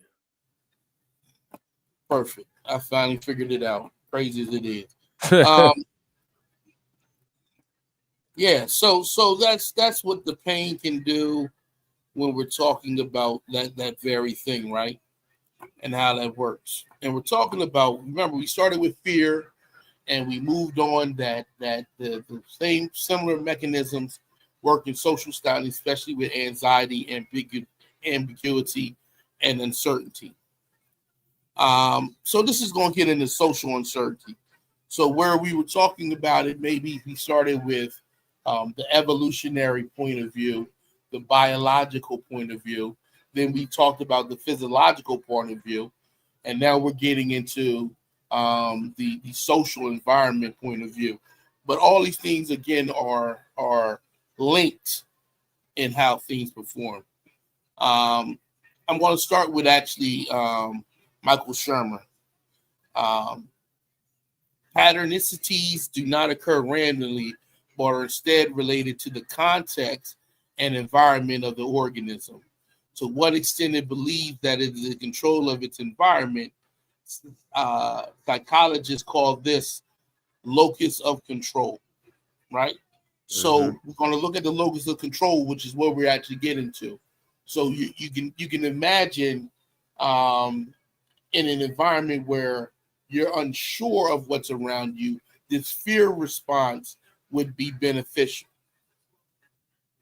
Okay, so that's the hmm locus of control. We're going to talk about 2 points in it. Skeptics about paranormal and supernatural tend to score high in eternal locus of control, whereas self-reported believers in ESP, spiritualism, reincarnation, and mystic experiences in general tend to rate high in external locus of control. So what does that mean? That means that skeptics tend to believe that they themselves have some regulatory control of the environment and actions that they take. They hmm score high on internal inside you, that mechanism to change the world around you. Right. But believers, on the other hand, tend to believe that the control mechanisms is outside of you, right? Say So like let's go back to the article with the people on the boat. say like they do something bad. It's the devil that made them do it. Correct. Or the people on the boat that you put some voodoo on me, outside control, and that's why my boat Mm, broke. So I'm gonna kill you. mm, mm. You see it, Yeah. Yeah. Yeah. right? So we talked about that article. Now we see what the outside control locus may look like. Belief is a muff, man. Look, Crazy. like so when choosing a significant other, see what she believe in or he believe in, because it can make a world of difference in your relationship. I didn't even put that in there, but you brought up another point that I'm trying to keep all my stuff down to I'm trying to keep my slides and stuff like that under 10 slides. But there's another point to that, and that is there's a caveat that's involved in it. So I'm going to tell y'all, but I like to always have sources, but I'm just going to try to explain it to y'all. Just and then if you want sources, then after the show, look inside the chat, let me know, and I'll give it to you. Yeah, matter of But fact. join that Discord too. I don't know if we got any Yeah, we got some moderators in the mods in chat. there. Yeah, share that Discord link. You know what I'm saying? If you liking what we putting down, man, go ahead and get up in there. You know, we talk about it even in more depth while we in there. So yeah, join the Discord, man. Like and share the show. You know how it is. So a mechanism exists with vasopressin and oxytocin. Hmm. We talked about the love hormones. Now you They said, hold on. You said what and what? vasopressin. Hold on. You want me to remove this off the screen real quick? No, you can keep it up. You can keep it up. Oh, okay. Go ahead. You said say that one more time. Vasopressin, Vasopressin, and I think it's oxytocin. Oxytocin, the love hormones. oxytocin. I don't think I'm pronouncing it right. Put a word up. Let's see. All right. Let's see. Yeah, because we don't want to get the people mess around, say the whole wrong word, and don't even know what's going on. Spell it out. So that's it. That's it. So let me name them: oxytocin, Okay, oxytocin, vasopressin. vasopressin. Okay. Right. Now, those two joints actually quiet the fear responses when you're in their presence. Mm-hmm. So when you're in the presence of people you trust, love, or have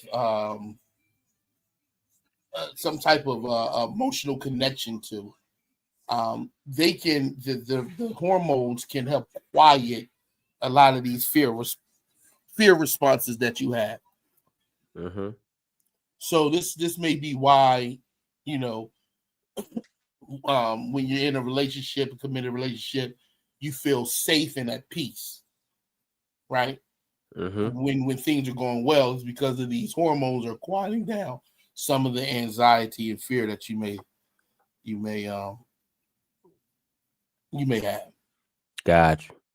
right? And the strangest thing about that is if you ever this is one of my whenever I talk about evolution and I want to talk about how small changes can make a difference through mutations and variation is these two chemicals that I talk about. Because sometime during the transition from an early mammal evolution, there was a duplication of a gene, and the gene that they found in reptiles is a blend, or you could find it in between vasopressin and oxytocin. And so what they were saying is that um, the original one gets duplicated, and then through genetic mutations, you get two chemicals that are similar but are different over the course of time. And now you can look at things like what vasopressin is about monogamous bonds, long-term relationships, and commitments.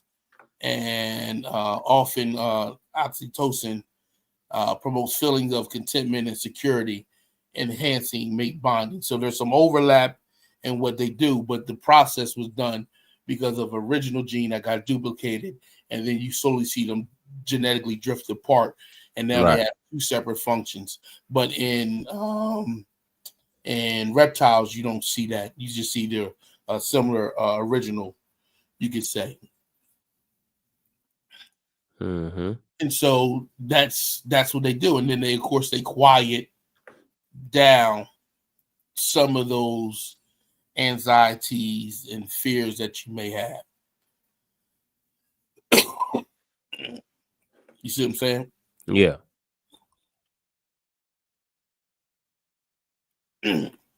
So that's where we at with it. So let's get to the political motives that we see now. And I want to talk. This is just going to be. I try to bring us to this point to start talking about some of these political views. So why are conservatives more concerned with binding foundations like loyalty, authority, sanctity, often stepping stones to right-wing authoritarianism and social dominant orientation. Um, that's from Behave by Robert Sapolsky. And Mm-hmm. so I'm going to summarize the amygdala is linked to social uncertainty. And I want to just read this out, and then we're going to talk about some of the things, maybe if some people jump on the panel. To summarize, on average, rightists are made more anxious by ambiguity and have a stronger need for closure, dislike novelty, and are more comfortable by structure and hierarchy, more readily perceive circumstances as threatening, and are more periodical in their empathy. It must be a drag being right wing, but despite that, in multinational studies, rightists were happier than leftists. Mm-hmm. Why? Perhaps it's having a simpler answer, unburdened by motivated correction, or as favored by the authors, because system justification allows conservatives to rationalize and be less discomfited with inequality. And as economic inequality rises, the happiness gap between the right and left increases. So, in closing, the exploration of fear, uncertainty, ambiguity, and anxiety reveal them as fundamental, interconnected aspects of the human experience, deeply rooted in our evolutionary past and orchestrated by intrinsic brain mechanisms. So, what that pretty much means is this. Yeah, because you're going to break that one all the way down. So, There's a lot of big words in that. You yeah, know what so I'm saying? Go ahead. we can drop the okay. So basically, what it's talking about is conservatives tend to when surveys and things were done, experiments, they Mm-hmm. have a much more physiological response to ambiguity and uncertainty. They don't like it, Okay. and their responses is much more enhanced when they're presented with ambiguity and uncertainty Mm-hmm. versus people who tend to vote on the left. So it's almost like physically their amygdala is almost a little bit what more. It responds It's almost like they can't even help it. well. There's a biology. I mean, your amygdala and brain is shaped I'm saying if by they the environment around you. I'm saying if okay, so you say conservatives, right? So obviously these people have had, people that are conservative have this ideology over a time period, especially the ones that's been Republicans or conservative for the longest, right? So they've already trained their brain to think a certain type of way, Correct. and so what you saying they have a tendency to do what? What was the how was the phrase again? So they get um, more arousal, like they get their physiological responses to ambiguity and Okay, uncertainty, uncertainty. Yeah. right, is higher. The discomfort they feel is higher than people who tend to be left leaning So in a they're political spectrum. more prone to react. So say like if a person say like a political scientist that knows this, right? They'll know how to tell Trump, hey, say these certain words. This is what'll really get the people going. You know what I'm saying? And he uses that and wins the election. It's not by chance. It's like it's science to it. Like he used certain words, certain methods, certain you know fear mongering to get people to vote for him. Yeah, I don't want to minimize conservatives. They have valid points in some regard. It's just that our need to control our environment. Remember that there's an external focus on especially religious people, Mm-hmm. right? Mm-hmm. So they're more likely to look towards Security. external factors to help control the environment around you. So they're going to be more about law and order because that's an external factor to help the environment around us.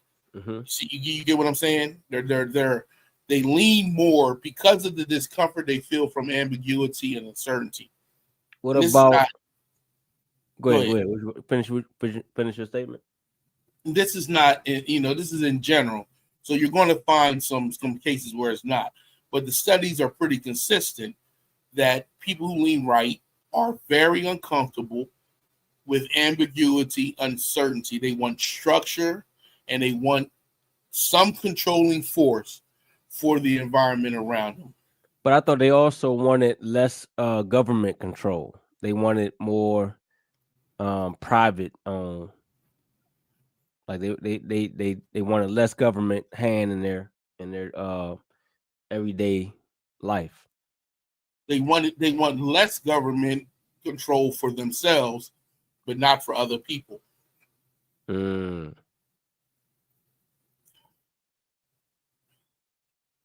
You see what I'm saying? yes, it's tricky. It is because you get they are discomfort when things change too rapidly. Hmm. I mean, that's for everybody though. That's all human beings. Yes, but theirs is It- more. okay. So everyone may feel discomfort with uncertainty and ambiguity, but they're going to be a wide spectrum. And in that spectrum, those who are the higher level responses tend to be right Mm, because the discomfort is higher. got you. See what I'm saying? But you also have a happiness in that the responsibility is no longer on you directly. They're more likely to lean towards authoritarianism, law and order. Hmm. Let me go ahead and show you What something. what do you see yourself as like what do you lean politically? I'm a Pan African. No, I mean as far as like of course you know I know that. I'm saying okay, maybe I didn't ask the question correctly. Um right or left? If those This were the this two is choices. this is okay. So this is the next thing, right? This is the next thing. Mhm. Most humanists tend Would to be lean to democratic. the tend to lean to the left. Okay. Um, Cuz it seems more socialist, right? hmm, It's more socialist on the left. yeah, yeah, you can say they they're not really socialists. They just tend to believe in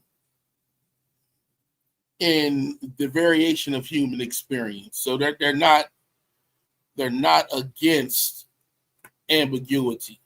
Mhm. You know what I'm saying? They're more optimistic. They can be nihilists. You think so? Yeah, because most of them are compatibilists. They don't believe in the complete autonomy of human. They lean into science, but they're more likely to vote for feeding the homeless, like welfare, social, what they call social programs. Mhm. They're more comfortable with those than you might find on the right. Got you. Yeah, yeah. The right ain't trying to hear that government assistance and all of that shit. Right. I mean, and then they have good points. You know what I'm saying? I see the need for it, but I also see the reason people could be against it because of because of how it's taken advantage of. You know what I'm saying? I think it's a great program um to kind of level the playing field, but then you have those that take advantage of it. So I can also see I can see both sides of the argument. You know what I'm saying? When you say people take advantage, what do you mean? Man. Mm. So, I mean, I guess what we call it uh anecdotal, I guess. I know people that take advantage of the system allegedly, you know, and they're very able-bodied to do more than what they do. You know what I'm saying? So it becomes a crutch for some of people that look like us. You know what I'm saying? And I don't like that part of it. You know, I don't know. I feel like if it wasn't there, then it would force some of us to get off our ass and go out there and get it. You know what I'm saying? But I also know that everybody not created equal, and some people just can't. Some people just can't go out there and do what we do. You know what I mean? So I do see the need for some government assistance in certain cases, but I do also see the people that take advantage of it. If that answers your question. My question is, how would you determine which one? Who needs it and who don't? Yeah. I mean, ability. Like, I mean, if you're able bodied, like if the opportunity is there for you to go out there and make a living for yourself, then I mean, you really don't need the government assistance. You know, I mean, there's people that's, I mean, like I said, there's people that I know that are able to go out there and get it. You know what I'm saying? That have the same functions I have, same circumstances, but when they're able to just collect a check or collect, or live by minimal, they purposely um do the minimum just so they can can get by with government assistance. I feel like that's, you know what I mean, that's taking advantage of the system, yo. So when Trump, let me ask you a question, stood behind Hillary Hmm. and talked about how he manipulated the system so he didn't have to pay taxes, was Hmm. that not the same thing? Yeah, So what are you going? What do you say about that? I think he should pay more taxes. You know what I'm saying? I think billionaires should, I think it should be, um I think he should be damn held accountable for whatever he chooses to do to take advantage of the system. You know what I'm Okay. saying? I think the system should, I mean, and of course, you're gonna have people on the rich folk that take advantage of the system, and you're gonna have the poor folk that take advantage of the system. You know what I'm saying? I think when we all do the right thing, though, I think that helps everybody. It's almost like the honor system. When everybody does what they're supposed to do, or how it's made to help everybody, then everybody benefits. But when these people on this side take advantage and these people on the high side take advantage, it just fucks it up for everybody, yo. And I mean, it is what it is. I don't look at it no different than when a rich person take advantage. I understand that. Now that makes sense to me. I mean, it is what it is. I understand why poor people take advantage, and I ain't gonna say poor because, like, you know, some people that take advantage of it, I wouldn't consider them poor. Like just like what would you consider poor? Would you consider like somebody that can pay their bills poor, or would you consider like somebody that's homeless as like truly poor I think poor is relative to the nation you in. relative to the nation that you're in? Yeah, and the environment around you. What we consider Okay, so poor here may be middle class in other parts of the world. so if you're able to take care of your expenses, your livelihood, your living expenses, but you're just not able to buy that Tesla, you know what I'm saying? Would you consider that poor? Again, I think it's circumstantial. I think it's the environment you're in. There is some lukewarm evidence that shows that um, depending on the stratum of wealth across the nation determines how satisfied people are. So if you're surrounded by people who are just as in the same economic predicament you're in, without that stratus being present, you tend to be more happy with your circumstances. Mm-hmm. So, Hold on, hold on. Before you go further, Sosa Gideon, where y'all at? Y'all chatties and the patties, man. Get on the panel. I see y'all typing away. You know what I'm saying? I done shared the link a couple of times. I just got there chat away because we ain't about to there keep posting all y'all comments and stuff. Get on this panel, man, and speak y'all mind, yo. You know what I'm saying? But go ahead, Chill. This is it's going in a good direction. I like what you're saying. Go ahead. yeah. So that becomes part of the conversation. So if you are, let's say you're in an inner city and you have individuals, the inner city is segregated Mm-hmm. in such a way that the rich are in one neighborhood and they have access to all these resources, Right. and then you're in another area where those resources are lacking. You tend to be more discontent with your circumstances and then want to change it, whether that's through political or even in some ways crime. Mm-hmm. Um, so the more you see that, the more you find people not comfortable in their position. Then you got to think about this too, because this is going to play a part. Hypergamy, Mm-hmm. sexual reproduction. How does that play out? You know what I mean? It's different in certain environments. If the requirement of a certain amount of resources is determining whether you're able to reproduce over a course of time, people are going to behave differently than if that's not the cornerstone of your environment. This idea for that love is the cornerstone of relationships is relatively new Mm-hmm. when it comes to human social interactions. So we still have that dichotomy within us. Um, but if you can, let me show this too right quick. Let me come back here, and I'm going to see if I can share this. I think this will help clarify my point right quick All right. on discomfort and all like that we find,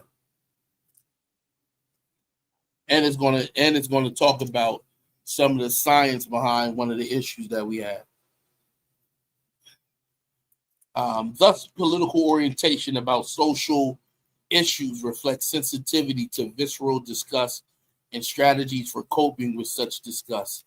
In addition, conservatives are more likely to think that disgust is a good metric for deciding whether something is moral, which recalls Lee and Cass, the bioethics uh, with the ice cream licking issues.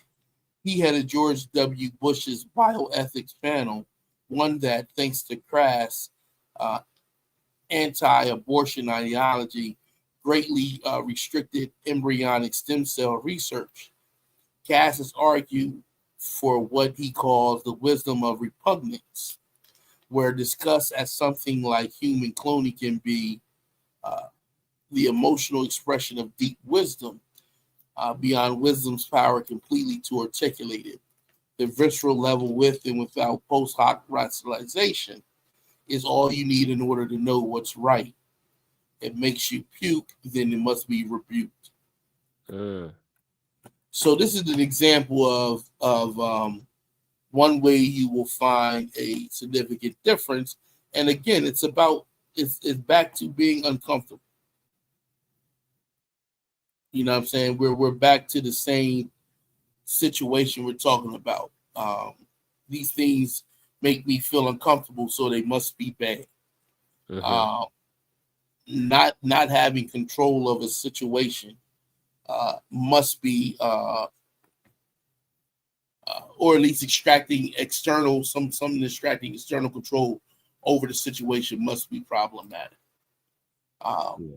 and this issue with George Bush's stem cells is problematic because the rest of the world is doing all types of miraculous things with stem cell research. I thought I read an article where they're now trying to use stem cells to fill in tooth fillings, right? So that it replaces the tooth Mm-hmm. when you got a cavity.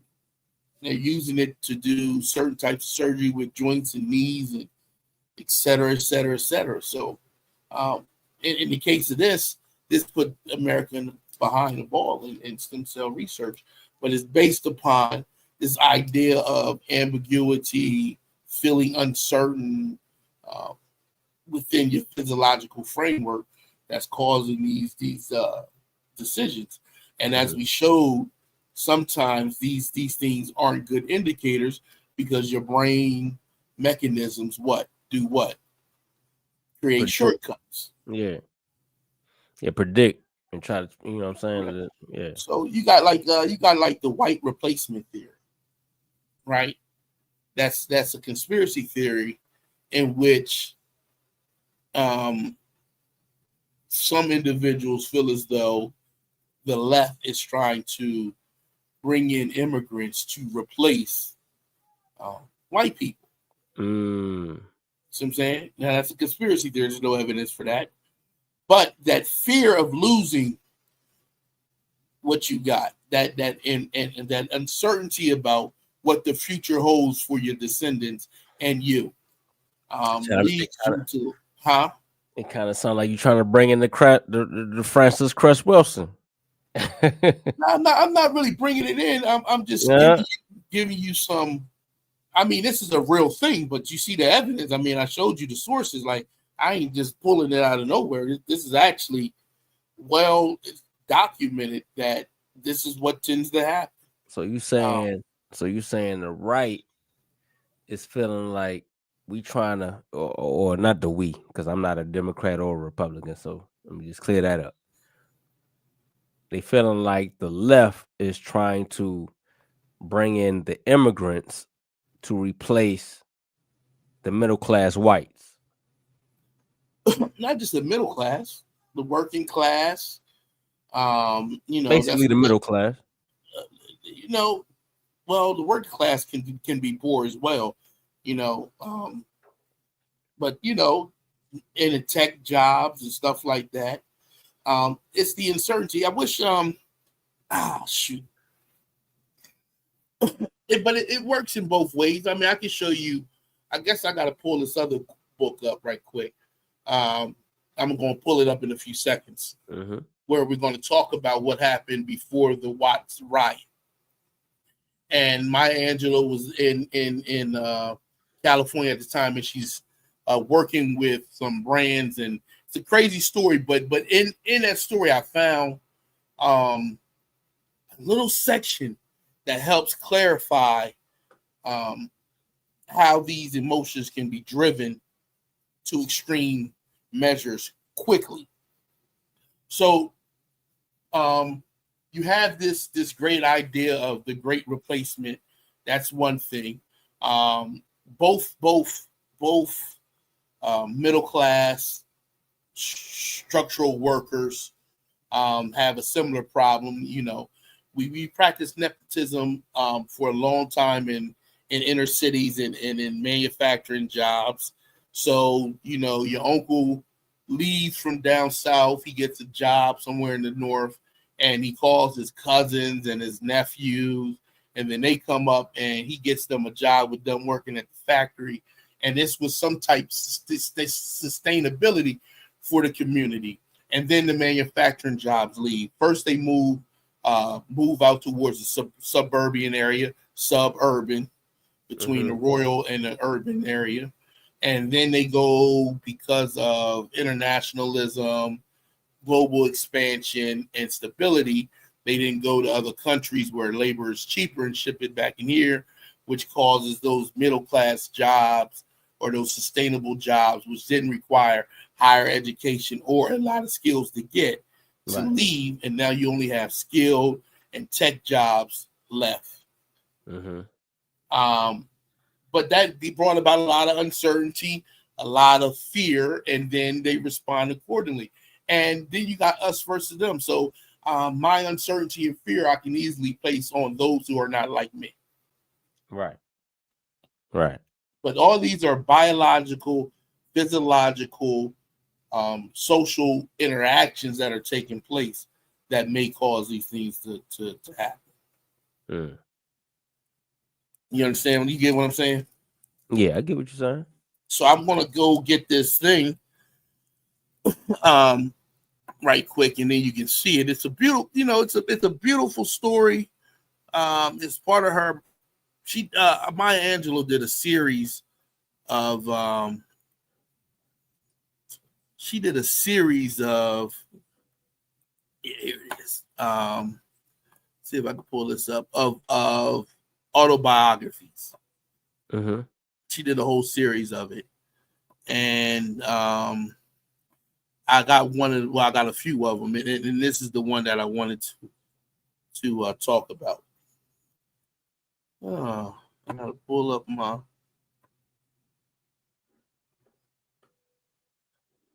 You said Maya Angelou? yeah, incomparable. I love her. I love her writing.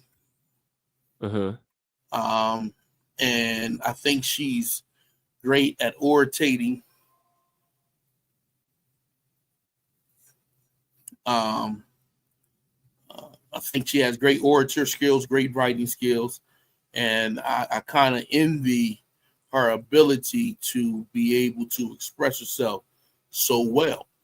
Mm. Um, so with that being said, I tend to like her. I like Natasha Thethaway too. She's an excellent writer. She wrote a book of poetry. Dang man. So you into a lot of poetry.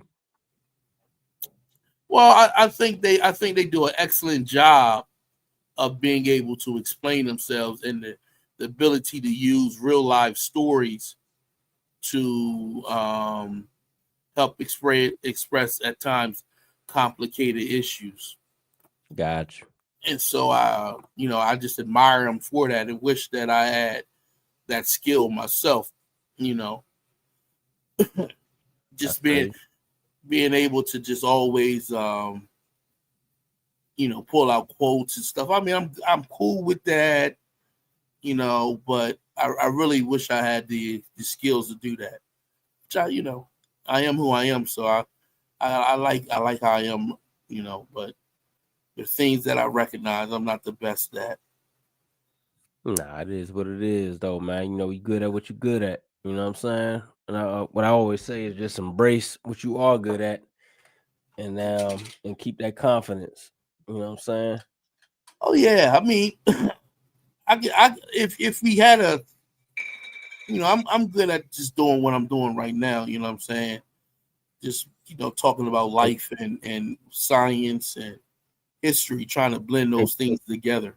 a posterior's rap is definitely poetry. Hey, you know what? Like, so sidebar. When I used to before I started rapping, I don't rap no more. You know what I'm saying? I like just doing music or whatever, like making the melodies now. But before I was rapping, I was writing like poems and stuff in middle school, and I would like write poems to like the girls in the class. But it would be like funny poems, you know what I'm saying? And I used to get a kick out of just, when I passed it to them, made them laugh. You know what I mean? So, you know, I don't know, sidebar. That I just when he said that just now, it just made me kind of think about that. But No, I used to do like aneurysm, like I think that's what they call like pig, pretty interesting girl, and write that to him. Say, oh, look at him, he called me pretty girl. I mean, that's when I was real young, though.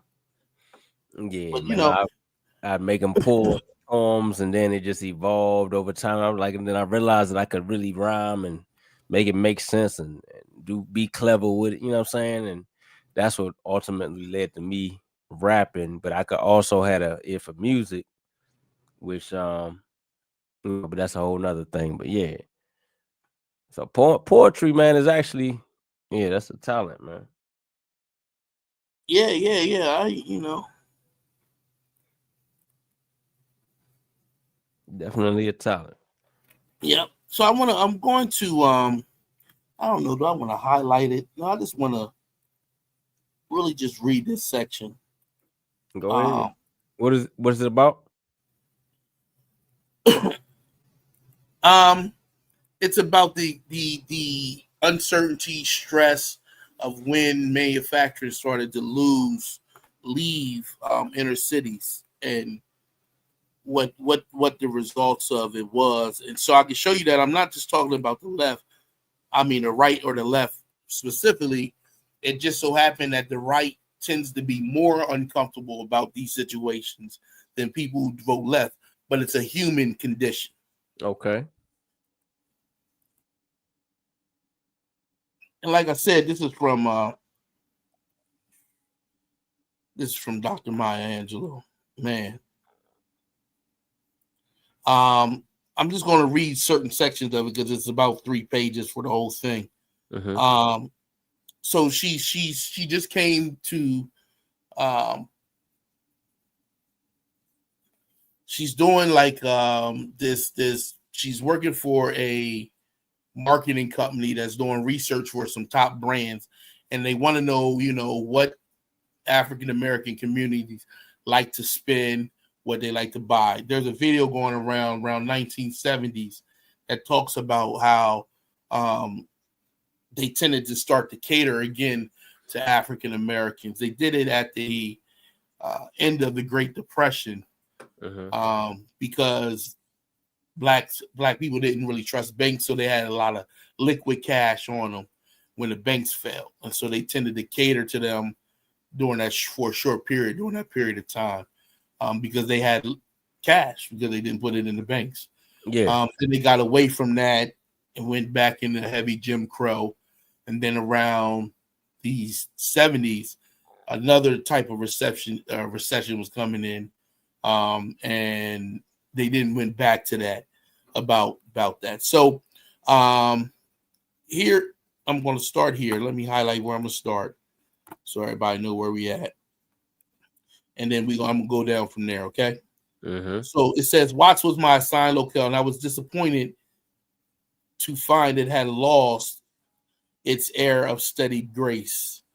I had known the area when it had a kind of staid decorum, a sort of ladies display, church ladies display at Sunday afternoon tea filling. The houses were all proper in size, none so large as to call envy, and no so small as to elicit pity. So that's what I was talking about, based on the environment around you. If some of those houses would have been like mini mansions, and some would have been squalor, you would probably see more um, anxiety between different economic situations. The Watts I visited the Watts I visited in 1965 was very different. The houses were still uniform, similarly painted, the lawns still precise, but there were people everywhere. On my visit to Watts to orientate myself for the new job, I passed groups of men in t-shirts and undershirts lounging on front porches of step.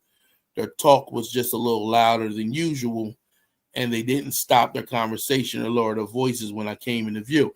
So she had been to Watts earlier and then left, and now she's returning, and she sees this kind of change in the demeanor and the attitudes inside of Watts, right?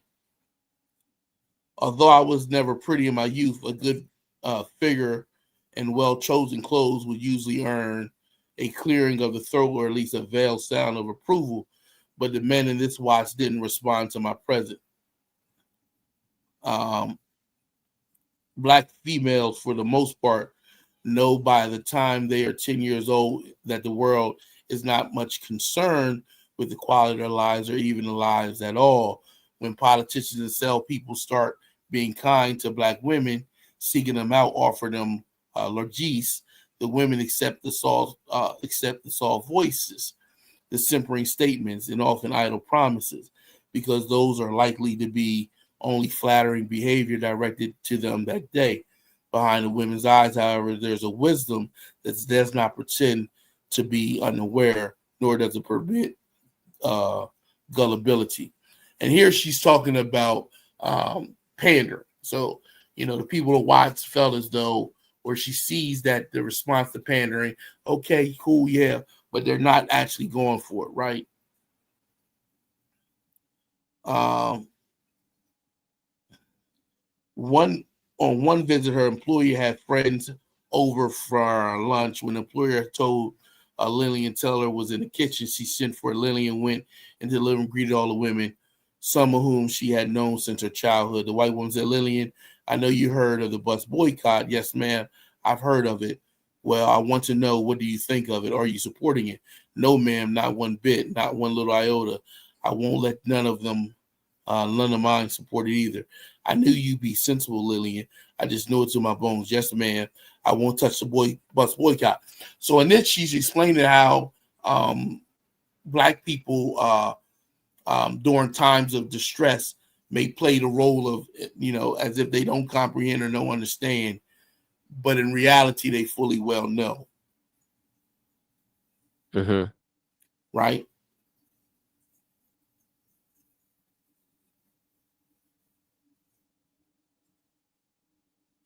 Okay, I was never so now she's coming back. So she's describing how Black women first approached her, blah, what I'm talking about, thinking she's pandering and stuff like that. But then she starts to get into the community, and she starts to see these responses. So so now when she comes, yeah, it makes sense. Come on in.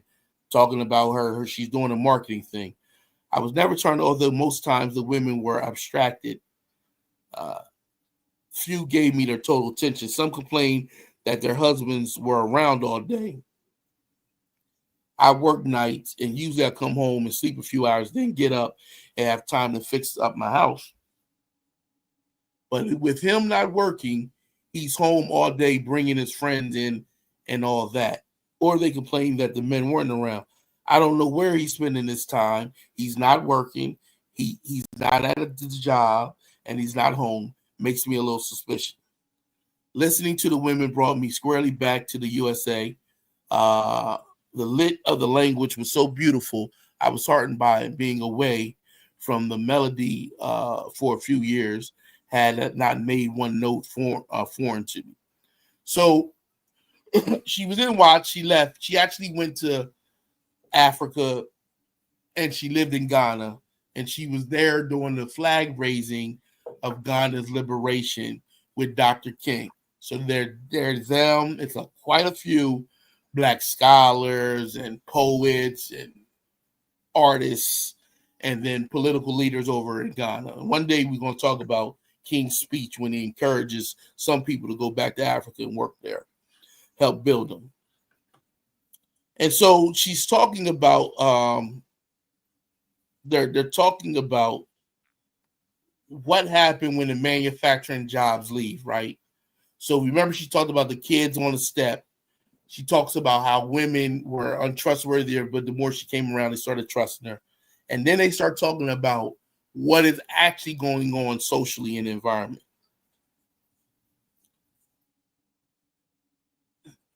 So this is where they're talking about. Without work and steady salaries, the people could not envision tomorrows.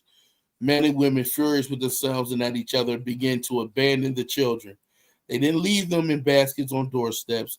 They abandoned them in the home. Dinners together became fewer because the father was seldom there and the mother was busy reviewing where she went wrong or prettying up to set up her lures again. The bootless children, without discipline, removed, without the steadying hand of the present parent who cared, began to run like young tigers in the streets. First, their need drove them to others like themselves with whom they could make a family. Then their rage made them newly formed families dangerous. Gangs of abandoned children bullied their way up and down the sidewalks of Watts, growing bolder and angrier every day. They left schools in record numbers. What could school offer them that could be of use? Education, so they get jobs. But their parents had jobs that were taken away. Their parents had believed in the system, and seeing them now, empty, uncaring husk of people they once were. No school promised nothing, nothing save a chance to lose the families they had, just made them seem more desperately. Mm-hmm. So that's the condition. And what ends up happening is they end up burning Watts. That's what ended up happening. They end up having a riot and they burned down Watts, and it's called the Watts riot. And I think it's 1966. Mm-hmm. But the key to that is you see the development of time. The manufacturing jobs left, men became despondent, women became frustrated with the despondency. You start to see uncertainty set in. Where is he at? What's going on? Ambiguity about the future. And you start to see children be neglected, and you start to see the development of what today we would say would be the Watts ghettos. Mm. And so you'll say, well, the fathers are not in the home. You hear people say that all the time, Yeah. right? But they were in the home when employment was there. See what I'm saying? Uh-huh. But when jobs left, some of the fathers left chasing the jobs. Some of the fathers stayed but became frustrated with the lack of employment. And because at that time, um, they were practicing nepotism, Mm-hmm. which is their Copy. family got the other family Yeah. into the factories. They didn't have any other skills. Mm. And so that ended up becoming a neighborhood on the decline. And they had to watch riots. And I'm sure you can see evidence of that riot to this at this very day. Mm. So that's not really a right leaning situation. That shows you that humans, when they are faced with ambiguity and uncertainty, they can tend to respond with anger, frustration. So then you take that same situation and you go to um, the Midwest, Mm-hmm. and you see white men who were working in factories or along the Appalachian Trail working in coal mines. They're angry, they're frustrated, and they're lashing out, looking for people to blame, Mm. because that's a human response at times to fear, ambiguity, and uncertainty. What do you think about, like, so say like what we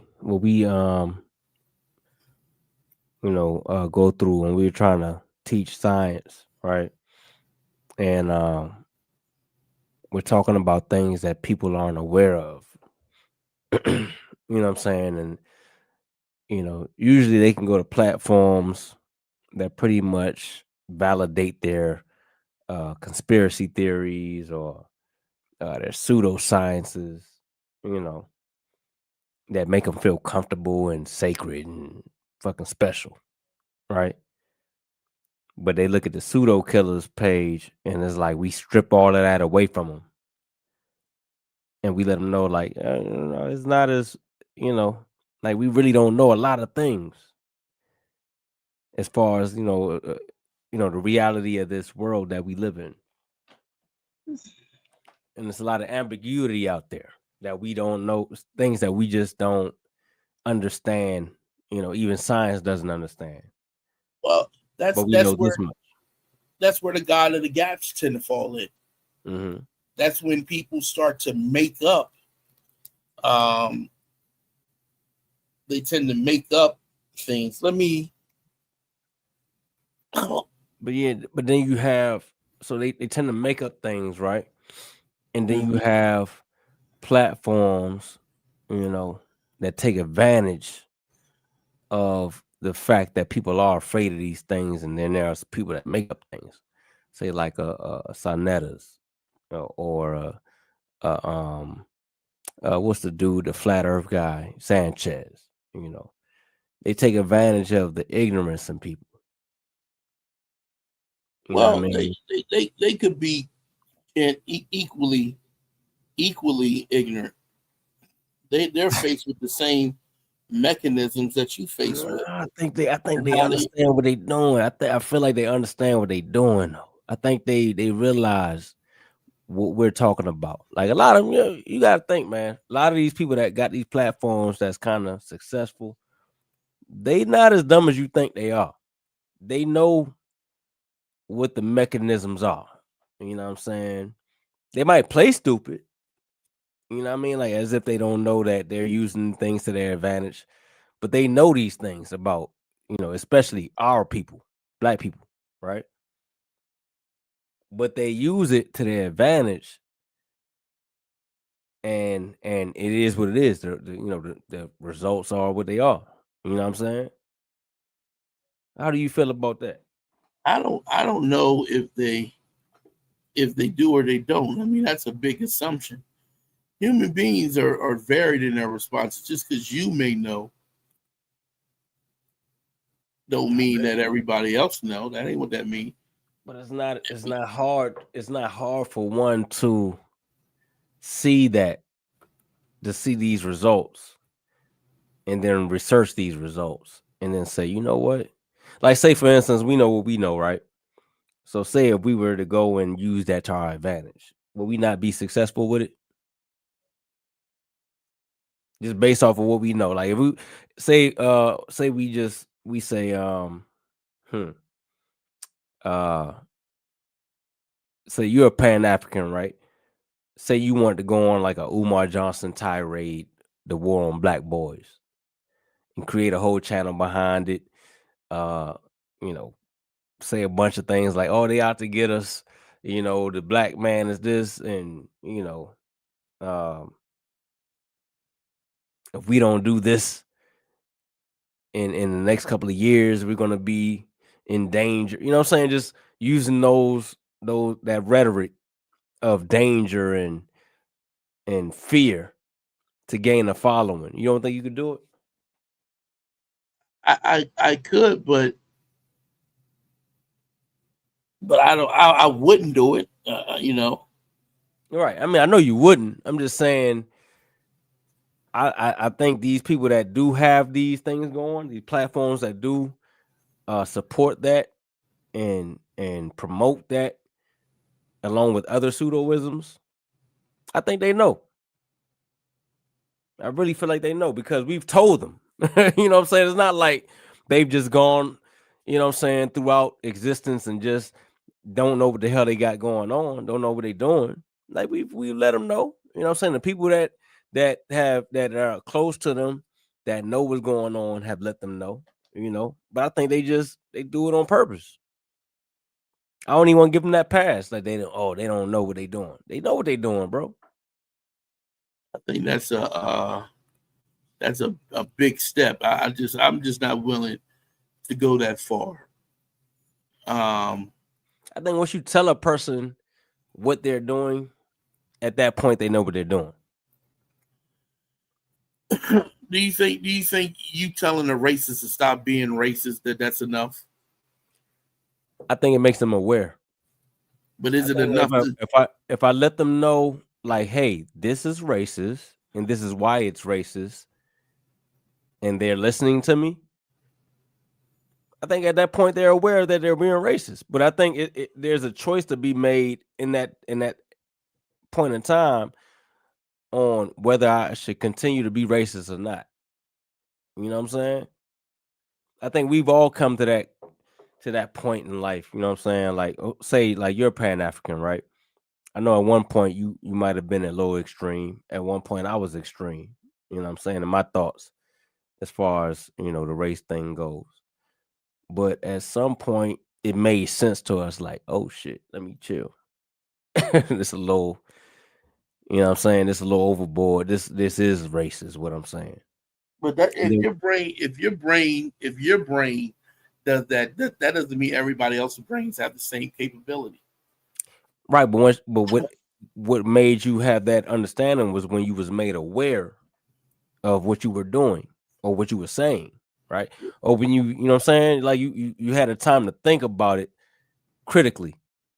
Yeah, but everyone has the ability to use rationality Everyone may think critically at points in time, but biases are biases. And if humans could think their way out of biases, we wouldn't need science. Mm. I mean, I ain't gonna say humans can. I know everybody got biases and all that.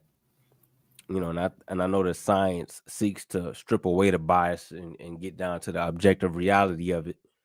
You know what I mean? But at some point, you know, those that take advantage of these biases, I mean, of the biases of other people, I feel like I don't know, man. That to me is kind of like corny. That's some whack shit.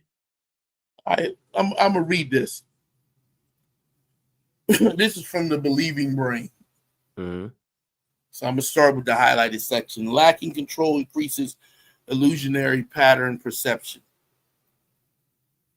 by management researchers Jennifer Whitson at the University of Texas Austin and Adam Galinsky from Northwestern University, who studied the physiological, psychological states are affected by corporate environments, defining an illusionary pattern perception, a form of patternicity, as the identification of coherent and meaningful interrelationships among a set of random, unrelated stimuli, such as the tendency to perceive false correlations, the imaginary figures, form superstitious rituals, embrace conspiracy beliefs, among others. The researchers conducted 6 experiments to test the thesis that when individuals are unable to gain a sense of control objectively, they will try to gain it perceptually. Hmm. Why do people do this? Because what is explained to me, as she tried to gain a sense of control in the quiet corner of a busy airport, jetting around conferences, feelings of control are essential for our well being. We think clear and make better decisions when we feel we are in control. Lacking control is highly adversive, and one fundamental way we can bolster our sense of control is to understand what's going on. So we instinctively seek out patterns to regain control, even if those patterns are illusionary.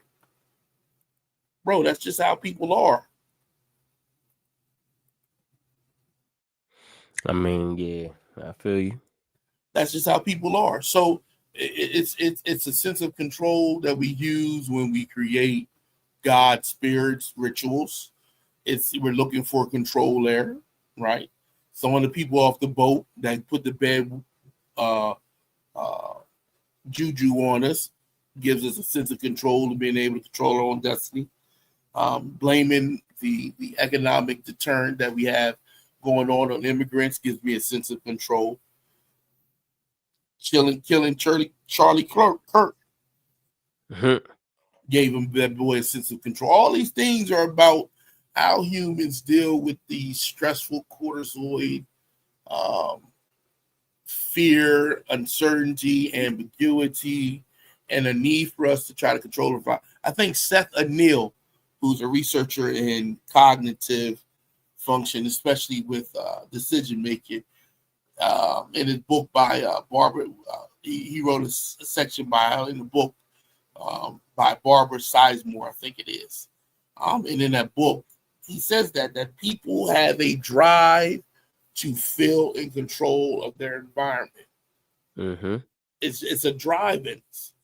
And those people who have that drive more are going to look more for patterns in illusionary um, situations. I mean, illusionary patterns, agency, to try to find control. And those who are a little bit more comfortable with ambiguity, and science is ambiguity. Hmm. There's a lot of ambiguity in the science. You go to the Big Bang, what's the singularity? We don't know. That's uncomfortable for a lot of people. How did life start? We don't know. That's uncomfortable for a lot of people. That's too ambiguous. It's too much uncertainty in that. See what I'm saying? Yeah. And so that's just the way the human brain works, and it's a survival thing. You're driven through survival. Russell and Just like we, you can't predict the random shit. The yeah, you can't. fact that we here by luck, you know what I'm saying? It's very uncomfortable. Yeah, it is. You know, I mean, I get it, man. Yeah, But I think that the people that take advantage of that, man, I just see them as just low lives, yo. It's just some weird shit, you know. people take advantage of people all the time, kid. But that especially because just based on the fact that we stand for what we stand for, and anybody standing on the opposite side of that, I'm always look at them strange. You know what I'm saying? That might be my bias. You know what I'm saying? Other people might look at it like, that's just another part of life. Niggas gonna do what they gonna do. But being a pseudo killer, I see people on the other side of the aisle of that. I see them as weird and taking advantage of black people. You know what I'm saying? And I just look down on that. You know what I mean? That's just my own personal. You know. Uh, yeah, I mean, I understand. I mean, science is hard, and Hmm. there's irrationality to humans as well. So you have a rational point to yourself and an irrational point.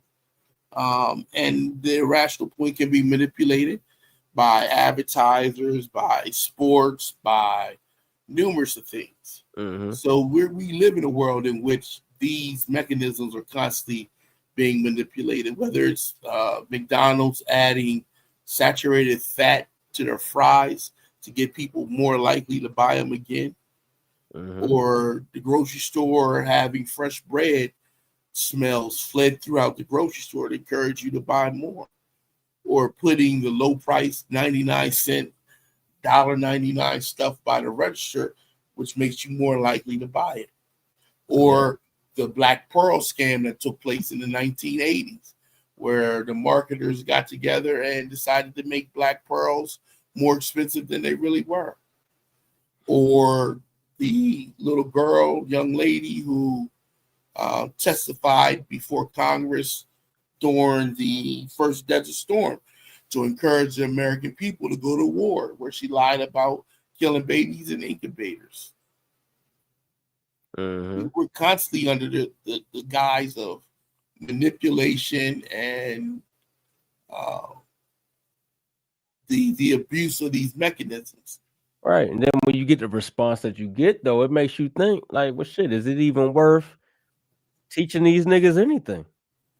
You know what I'm saying? Like, think about it, bro. Like, you spend time away from your folks that really do fuck with you to teach niggas that's just gonna what make fun of what you're talking about, tell you them, or you the monkey people, or y'all talking about the white man, this the white man. It's like, is it worth really talking to these motherfuckers? You don't know who may come and listen to this, maybe not today or next week, that does just enough to edge them to make a better decision about science. So you have numerous brain networks in your brain going off at one time. We feel as though it's one single conscious experience, but it's really multiple things going on at the same time. And your prefrontal cortex constantly weighing these mechanisms that are going off, these neurological pathways. And they edge a little one way or a little another way that helps to predict behavior in certain ways. Mhm. So these things that we talk about now may not get the response that we anticipate, but it may edge one person's behavior towards science versus pseudoisms. Mhm. And we won't know that because their prefrontal cortex is taking information in and weighing it into their next decision and choices. Yeah, that's true. I mean, all of this is as me and you got down kind of agree with is determined anyway. So, um we were going to only do this. We made a decision already before we even made a decision. It's already made. we made a decision to do this show. So it is what it is. But there were things that led up to us doing this that's going to lead the next person to doing what they do. So by them hearing our show, whoever that may be out there, you know, it's going to influence them on their next decision on what choices to make, and so on and so Absolutely, forth. You know what I'm saying? because So I agree with you on that. a causal determinist includes human behavior as being part of the causes. So my Right. behavior can cause or lead to a different response in someone else. And because we don't know, we live our lives as compatible as anyway. Mm-hmm. We must perform the task that we perform. Right. But we weren't gonna make no other choice regardless. Correct. It gets deep. You know what I'm saying? Yeah. That's what I like about this whole, you know what I'm saying? Everything. And a lot of people don't even understand, like, that's why I like talking to you, because we understand things on another level sometimes that even our peers don't understand. And I know we disagree about a lot of things, but we also agree about a lot of things that most people wouldn't agree with us on. So that's why I Oh yeah. appreciate you as a pseudo killer, man. You know what I'm saying? It's one of them things, man. I can't talk to everybody about the same thing. Absolutely. You know what I'm saying? I enjoy the whole discord and the conversations. I don't talk a lot, but you know what I'm saying? It's cool. I love a lot. I'm feeling the pseudo killers a lot, man. I really appreciate the intelligence and the dialogue that we can have, despite Black Egypt. Oh man. I want I'm I so want to done, make sure they understand that. man. Hey, look.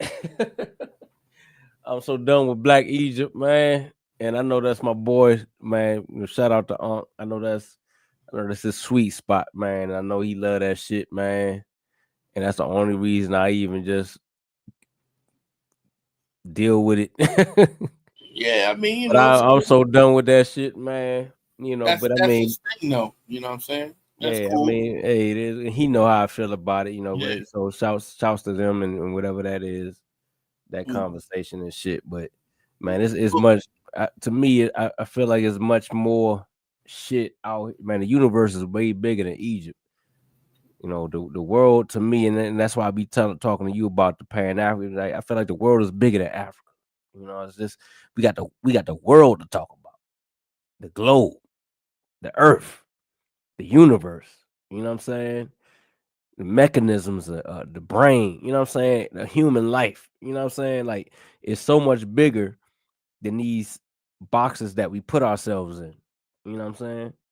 But I But ain't it's trying. not bigger than the people who disagree with you about God and all like that.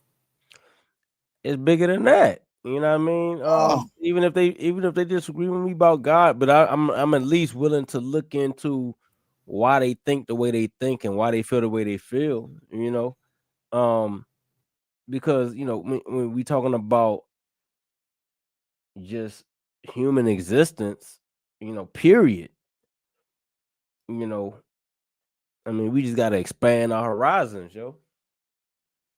You yeah, know. but we live in a world that has real life consequences to it. Mm-hmm. You know, and so the Thomas theorem, right? We talked about that before. That uh, Thomas theorem's social constructs can have real consequences. Mm-hmm. So even though I look at humanity as a single entity, you could say I don't look at white people as less human or more human. Right. Um, in general, you know what I'm saying. I think there are people who behave in ways that require great caution in how they behave, right? Mm-hmm. So I'm not saying that you can just run amok. I ain't saying that, Mm-hmm.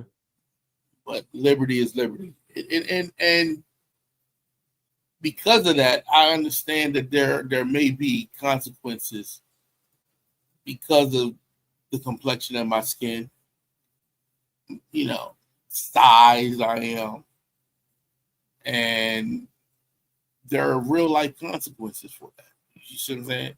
Mm-hmm. Consequences that are of the human construct, and it's not necessary. So of course you want to push back against that. Why Yeah. why should I have to lose 20, 30,000 off the equity of my home because it's owned by a black person? Mm. Why should that be accepted? Yeah, I definitely get that. And I mm. That's a whole nother, you know what I'm saying? Like I also look at, you're right. Why should you have to lose the equity just about for being black? You know what I'm saying? But I also agree, and it ain't even a but. And I also feel like we have to educate our black people on how to make their property value go up. Like, meaning don't have the 2 or 3 abandoned cars in the front yard because that brings down the property value. Don't have the hanging out in the front trash, grass, you know what I'm That talking about. Shit. that Come on, man. that's only in certain neighborhoods. That's not like Nah, I mean, we're I come from all the talking about neighborhoods. I we're know talking about I know we what talking we about do. places where the majority of the neighborhood is Caucasian Not and really. Asian. I'm just saying I know what we do, and I'm not trying to down us by any means. And I'm not even saying it's our fault. Maybe we don't know that brings down the property Now, value. I don't know what you're talking about. My grandmother Hmm. moved into a Jewish neighborhood. My mother faced extreme discrimination, and I have people to this very day that drive by my grandmom's front yard because they love the way she do her flowers, Okay. Yeah. right? And Yeah. so she don't have no, I don't know what that means. So yes, there's some neighborhoods. Now the neighborhood is majority black Hmm. because after my grandmom and them moved in, and Smitty's and the other people moved in, Hmm. but they didn't have that. And when you look at Maya Angelou, what I just read, Hmm. she talks about prior to this, they didn't have cars in their lots and all like that. That stuff developed after the economic downturn. So that's not a common thing. But I will Right. agree that we need to educate our people on the factors that cause the loss of equity, That, that despite the fact that they're going to be lower valued, that regardless of those actions. and that's where I'm at. I feel like it's an educational thing more so than people just don't want to have shit. I think it's just, they're not hip to, hey man, don't, hey, keep the grass cut, keep your front yard, you know what I'm saying? Woo, woo, that brings up the property. It's not that it's not accessible, because it is accessible, but because the information just maybe not just been passed down, or I don't know. You know what I'm saying? It's just, I'm just going by what I see though. You know what I'm Yeah, saying? but we have a limited view of the world based We on, do. We do. We do. and like I told you, we have a negative bias. We So do. we gonna remember the negative things way more than we are about the positive things. You could have been through 12, 13 neighborhoods that didn't have that, and you came across one that did, and that's the neighborhood you're But gonna it's be. not, hold on, but I will say this. It's not just black people. I will say that. I've been in poor white neighborhoods that same shit. You know what I'm saying?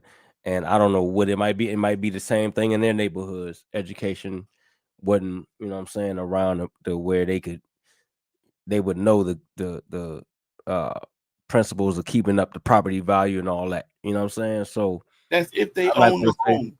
if they even own the home.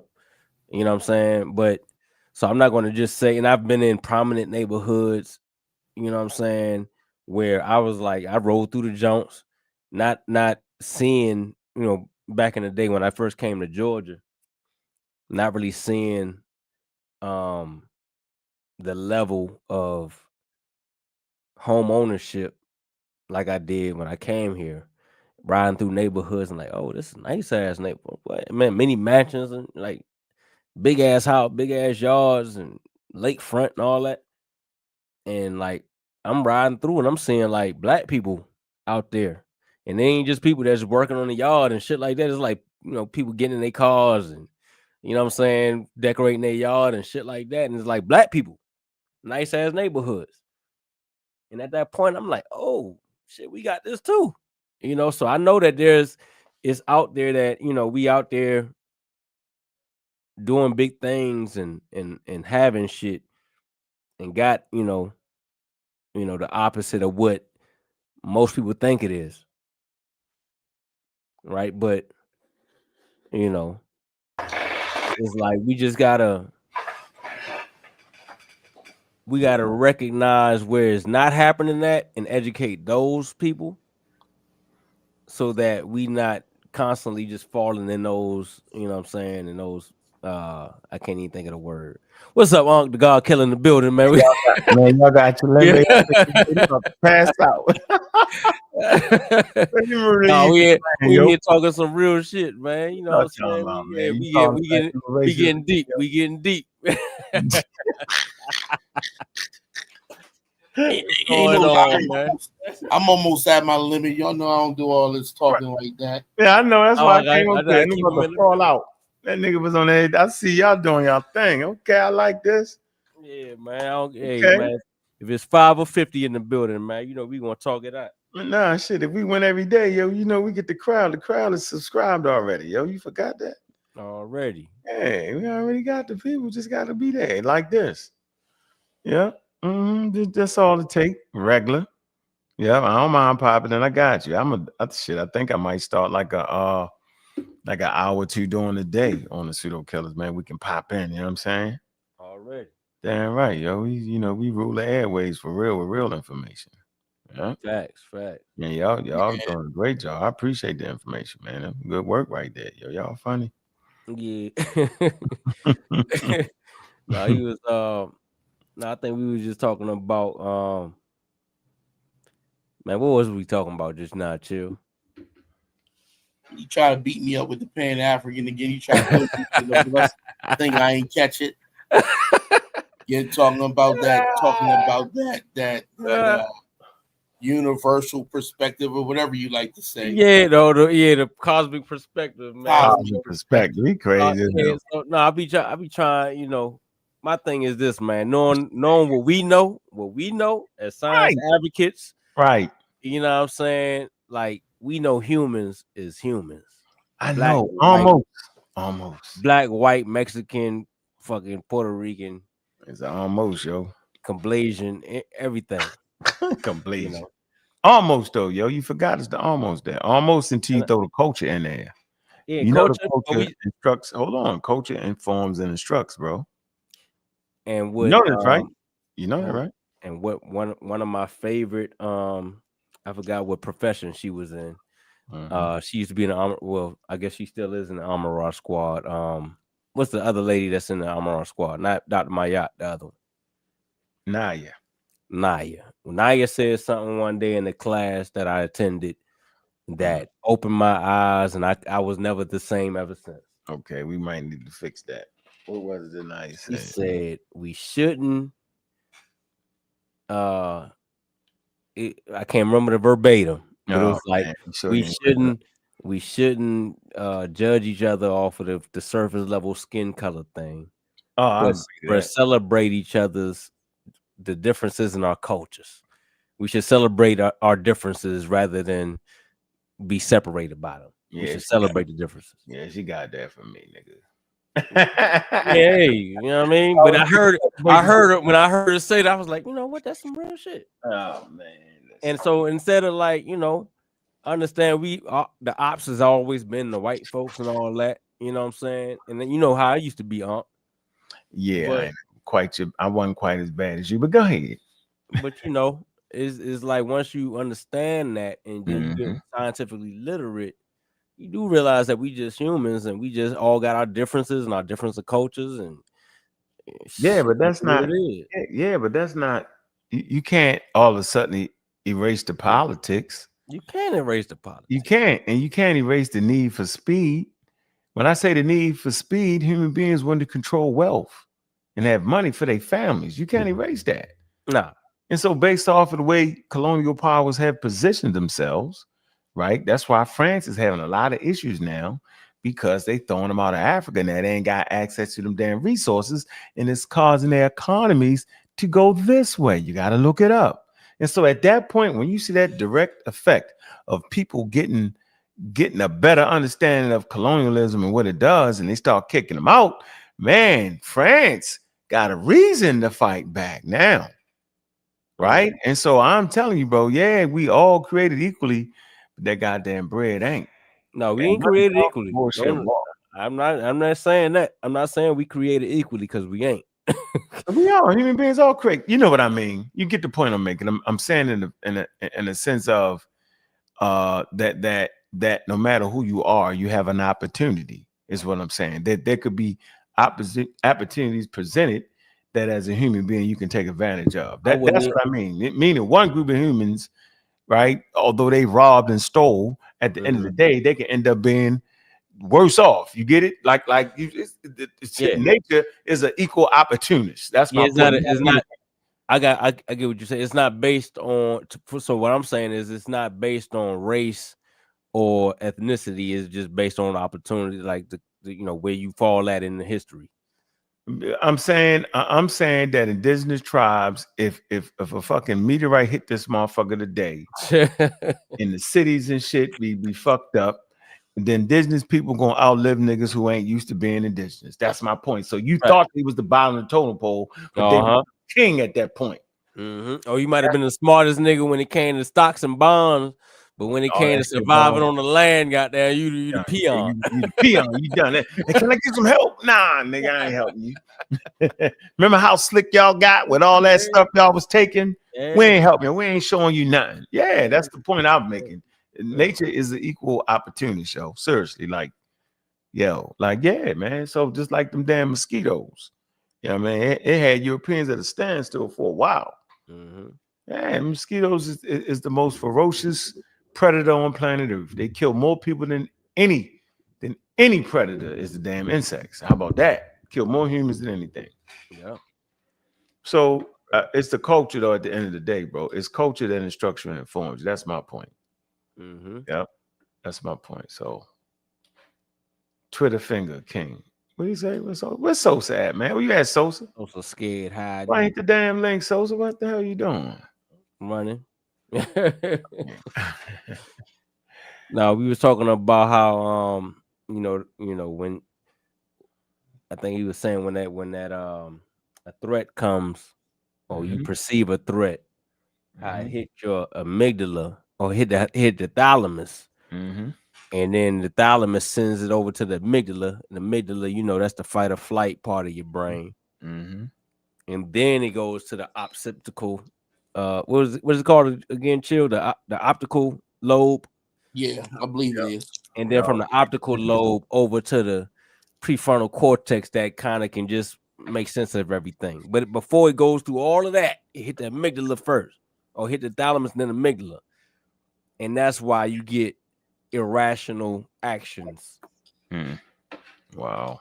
From people, because maybe something that they perceive as a threat, it might be a bias, it might be some things that they might have been taught. You know what I'm saying? Something that they've been already prepped on. That's why I use the I be picking on Chill with the Pan-African thing, because I feel like they prep for, you know what I'm saying, to perceive a threat regardless.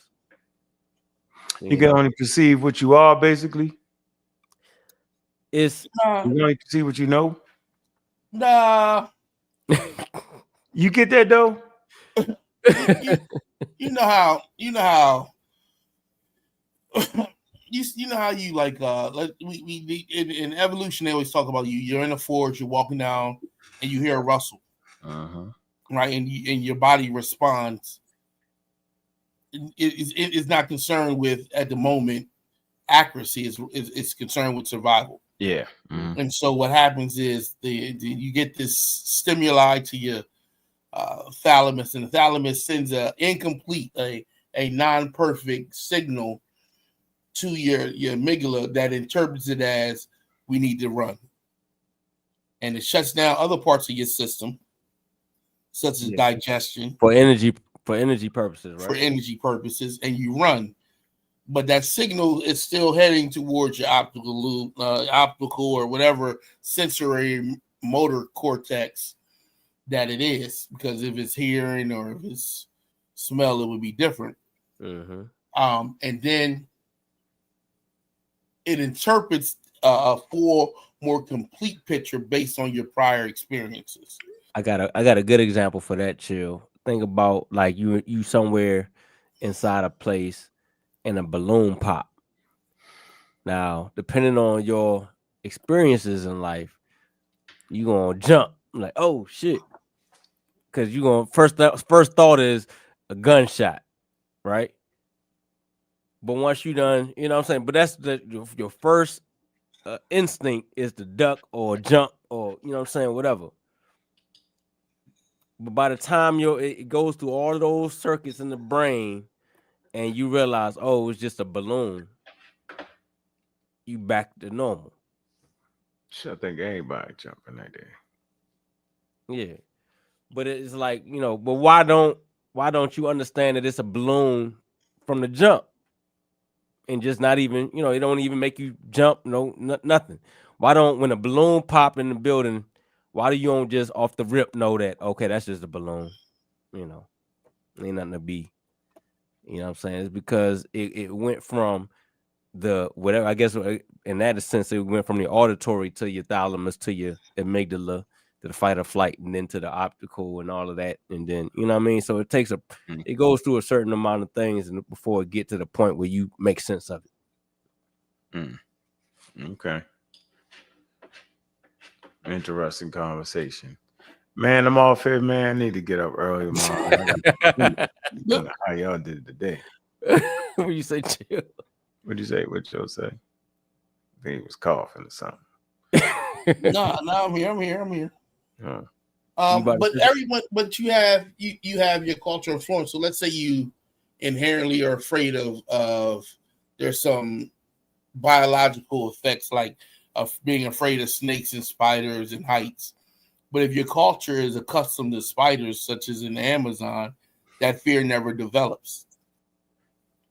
So it's still environmental condition. And when we talk about the cosmic perspective, that's good in the higher levels of thinking, but that doesn't work too much in your everyday life because I still get busted in the back of the head by the police. Yeah, see. So my cosmic perspective don't do nothing for that. Go right out the damn window. They don't got the same perspective you got. That's going right. And that's the point that I would love to be able to think about the glories of space and stars and all that, but I got to think about my kids eating. I got to think about my women in my life, my family, my friends. Yeah. And I'm concerned about some of the stuff I see in the environment around me. So I would rather take steps to ensure that my seed down the generations can have a better future.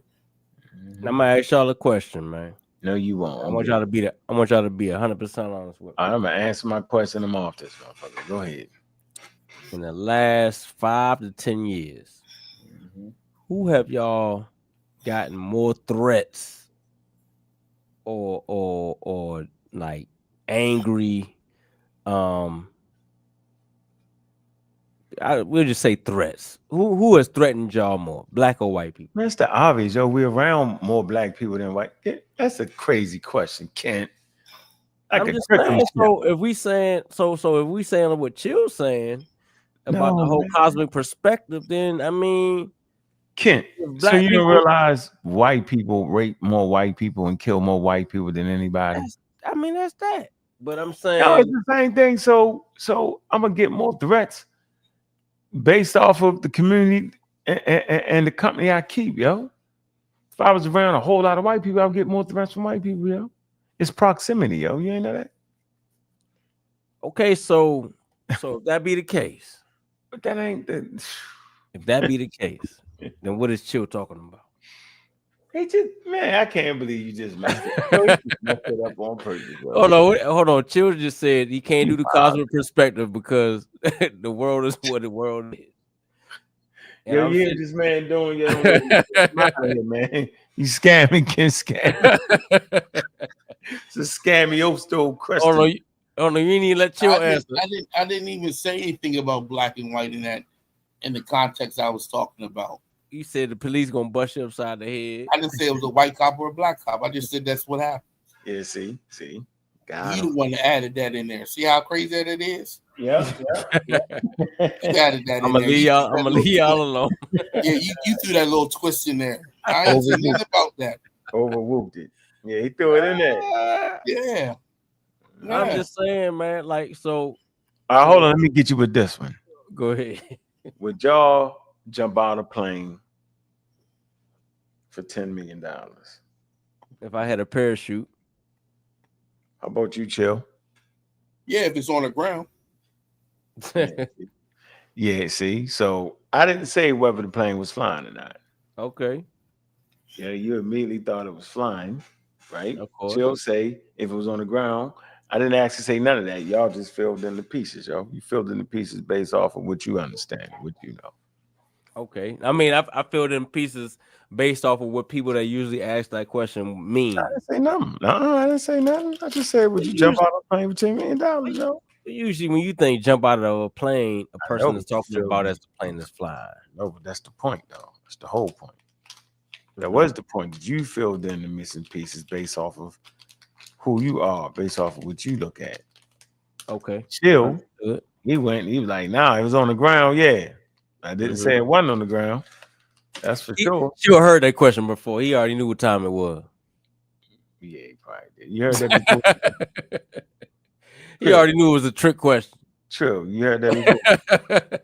Tell Nah, us. I didn't hear it Yeah. before, but that's Mhm. the first thing I thought. My Nah. thoughts was very clear. I'm not jumping out no perfectly fine plane in the air, but I would do it if it's on the ground. That's how I thought about Would it. you do it? Would you do it in the air? If it was in the air and you had a parachute, would you do it? Man, I'm not listen, even though Easy the work. risk may be low Easy work. and very few people have passed away jumping out of a plane with a parachute because they I'm just wasn't in the saying. I'm package just right or saying. something. I'm The jumping. bottom line is that I am not that big of a risk taker Let's say except foolish acts. let's say it's $10 million, chill, and you can put at least 3 million towards the Pan African program. I think. Absolutely not. Come on, man. Come on, Sign man. me up. I'm not. I'm not. I wouldn't even go on the Mr. Beats game. I wouldn't even do that. I'm not doing none of that. Chill said, "Hell no." Yeah, I'm not doing none of that. I'm not with none of that. You know what I Already, mean? man. I barely go past 80 on the highway. I ain't doing none of that.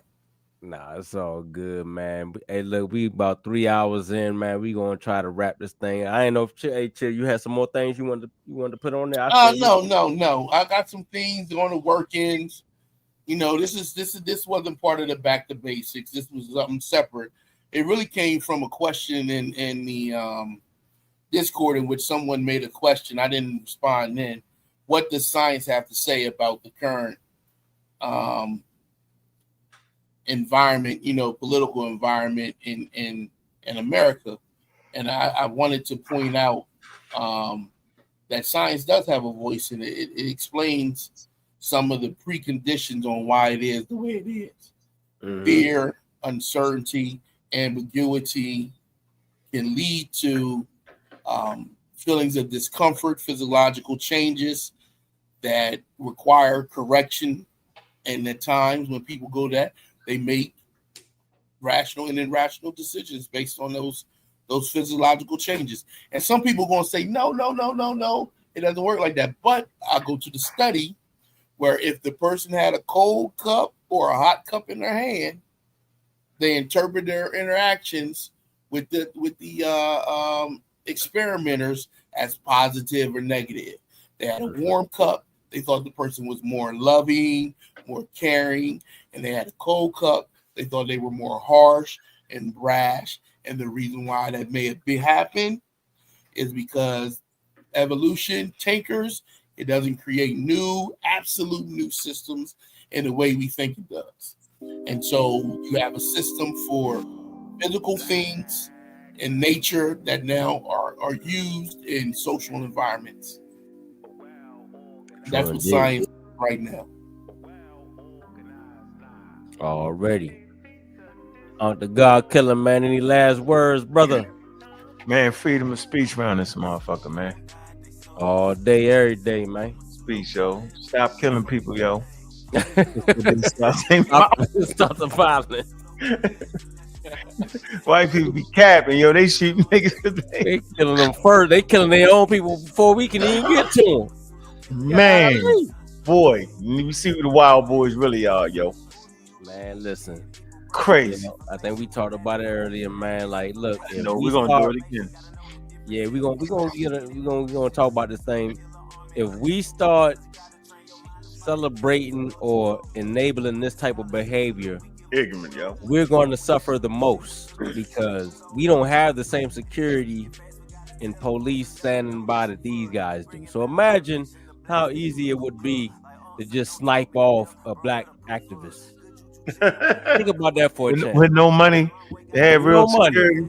No real security. Grassroots getting cash apps. Come on, man. Yeah, the cash app people gonna get got. Now I said, I think I was talking about in the beginning of this jump, man. Like a dude like Sarah Sutin Seti, he the first. He gone. He gone. He gone. He gone. They gonna get him like up. They gonna stab him. They gonna kidnap him, put him in a tree, and say he hung himself. Well, he hung himself. Was on broken glass, but he hung himself. Come on, man. Tree irritated genie. They don't go right to his house and pull him out. Gone. So gone. No feds neither. They ain't gonna get got that quick as they. White boys. They get parents gonna tell on them. Yeah, man. Let's just be careful of what we promote and glorify because it could be us. You know what I'm saying? That's all I'm gonna say on that. Yeah, big up to the pseudo killers, man. Community skeptics, man. Like and subscribe, man. Big up. True indeed. Chill. Any last word? Chill. He gave it. I love freedom of speech. Apparently you don't, because whenever it comes to Sinetta, you tell him he got to stop talking. Crazy. No, I'm just using my freedom of speech. Nah. I knew it was coming. I knew it. I came prepared with a speech for that. I knew that was gonna be the first thing y'all niggas was gonna say. And this is what I got to say to that. I'm using my freedom of speech to condemn what they talking about. Right. So it works like the same way, you know what I'm saying? Hold on, let me pause this. The same way Kurt, you know what I'm saying, he said what he said, all the little hateful shit he said, right? And so all we had to do was just use our freedom of speech to condemn what he said. And then they go back and forth like that. And whoever make the most sense, I guess, win at the end of the day, right? So that's all I'm doing. I'm using my freedom of speech to say, yo, he full of shit. You definitely wasn't saying that earlier. What was I saying? Condemn the channel? Get rid of the channel. It need to be destroyed.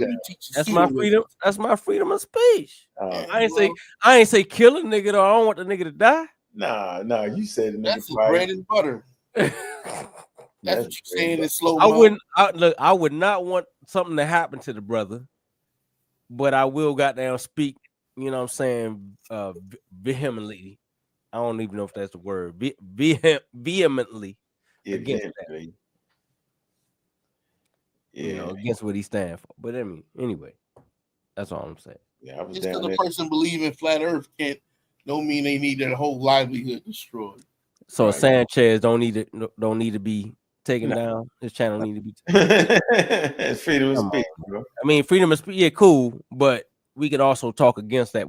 We can use our freedom of speech to condemn other people's freedom of speech. Yeah, their information, not their freedom of speech, but their information.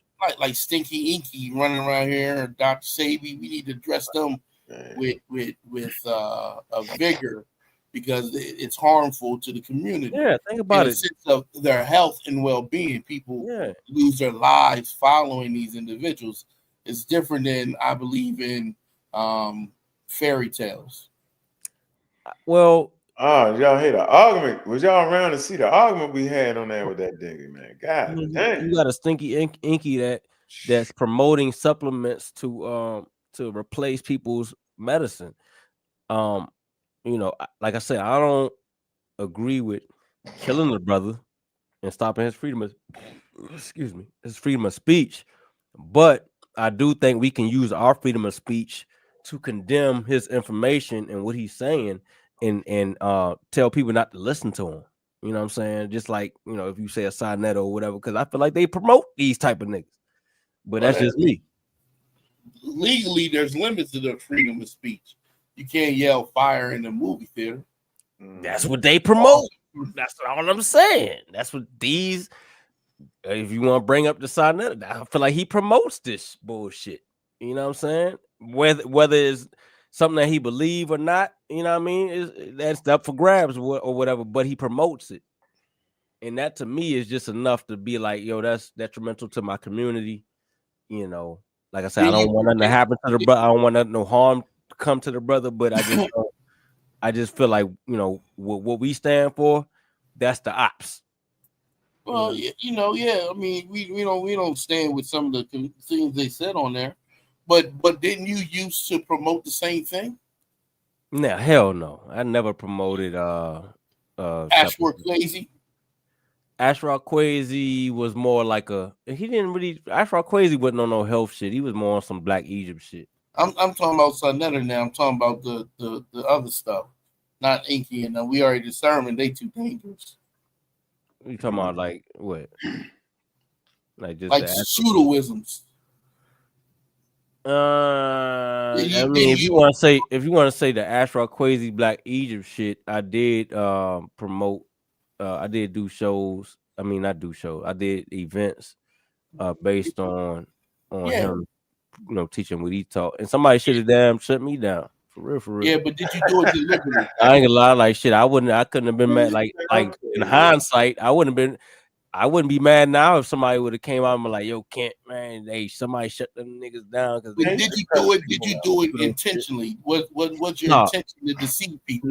No, I didn't do it with knowing that it was some bullshit. Because I mean, I could tell you once I realized it was bullshit, nigga. When the last time I had Kwesi, you know what I'm saying? No, I'm just asking when you was doing it, right? Did you intend to deceive people? No, not at all. You really believe what he was saying? Yeah. All right, well, give other people the same grace. I do, but once you tell them, nah. Once you tell them, I'm getting see, that's where I think. Hold on, chill. See, that's why I think you got me misunderstood. I'm not tripping off the people that don't know. I'm tripping off the people that know and still do.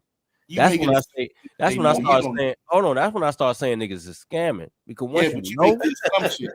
You make the assumption that they know. You don't know. Nah, we telling them. We telling them. Just because you believe every time somebody tell you something, Ken. Come on, chill. We telling like say like Smash. Say like Wu Jiao. Say like external like, external focus and internal focus. Some people like skeptics have internal focus for control, and some people have external focus for control. They look at it from other things like spirits and rituals and all these other things that help breed about control in their lives. You can't take that away. That's just a human experience. I think you try to make people be robots. We don't want 1,000 Kents running around here. No, it's not about 1,000 Kents. It's like once you know, though. It's like once you know. That's how you respond. That's not how the world's going to respond to that. Majority of people are not, because majority of people like their external focus of control. They like believing that God is going to control their lives, and if they pray this many times and they wash their hair and they get this little dark smudge mark on their forehead, their life is good. If the women stay bundled up in dark clothes and you can't see nothing on them, that's good. If you're a nun and you live in a monastery and have wild dreams like Mother Teresa, that's good because you got that sense of control. That's external focus from you. I don't have a problem with those that actually majority of the world. I don't actually have a problem with those that actually believe, though. That's the thing. I have a problem with those that play off the beliefs of other people. That's an assumption you make. Jabari really believe practicing Egyptian religion, though we know from the sources he making that up. But you think Jabari really thought he heard a mummy speaking to him? Absolutely. You want me to go back to the source? Yeah, he Did you said not he hear? didn't hear it. He said he didn't say that when I did the interview. You seen it last interview I did with him? Nah, Man. he said that, man. His Live, old man. his ex-wife Hey, looked at him like he's crazy. hey, chill. We dealing with real scammers, man. Nah, I don't. I'm not willing to go that far. Yeah, he's scamming on that, yo. He told me yesterday, the other day, that he didn't say that. I was like, what, nigga, you did say that. Arguing me down on something. On video It saying could that. be Yeah. Yeah, he on video. He said he's fine. So I'm confabulation. Confabulation. Like I said, hey, look, as a hustler, I don't knock side, man. Hey, look, Confabulation. hey, chill. Check this out. Look, I'm gonna say this one more time. Yeah, As a hustler, I don't knock Saw for what he do. But as a pseudo killers, I mean, if this WWE, then I mean, by default, we ops because you promote pseudos, WWE is and we. scripted. I mean, and this is, I mean, shit is internet shit, right? So Yeah, but I it can ain't do it one scripted. way. Yeah, I can either let me do it one way or the other. I can do it on some real shit and say, and I don't fuck with a nigga in real life, or I could just do the WWE shit and say, hey, by default, nigga, we on opposite sides of the spectrum. Which y'all want me to do? I mean, I don't want I'm no not. harm to come to I the want brother. you to be. I want you to be Kent, but I want you to allow other people to be them. No, we can allow them to be them, but like I say, as a pseudo killer, we on one side of the spectrum and they on the other side. So we got to go. We got to clash. It ain't. There's no in between. I understand that. I mean, I'm going to deal with that dude. I forgot his name. Somebody sent me a clip of him talking about Haiti. I'm gonna deal with that conversation. I think it came from Super Wavy channel. And I'll say that, like, I agree with you though. Freedom of speech, of course. Everybody, I ain't gonna lie. About a couple of months ago, I wouldn't even say this, but once people start getting killed, I do agree. Freedom of speech is valuable in this country. I do agree that, you know what I'm saying. Everybody needs a freedom of speech. It's a two-edged sword, yo. It's a slippery slope, yo. But at the same time, we got freedom of speech too. So our freedom of speech, we have to use our freedom of speech as a weapon against those that's got the bad information. Freedom of speech doesn't mean freedom of consequences. That's not what that means. So if I go in the bank and say, give me all your money, I'm going to jail. I can't say freedom of speech. That ain't gonna work there. That's a threat, though. I mean, I didn't threaten nobody. I just said, give me all your money. That's not a threat. That's freedom of speech. But they're gonna take my behind to jail. So the freedom of speech doesn't mean that it's lacking of consequences. I can't go around saying I'm gonna kill every white person I see and don't expect to get smacked in the back of the head with a bottle.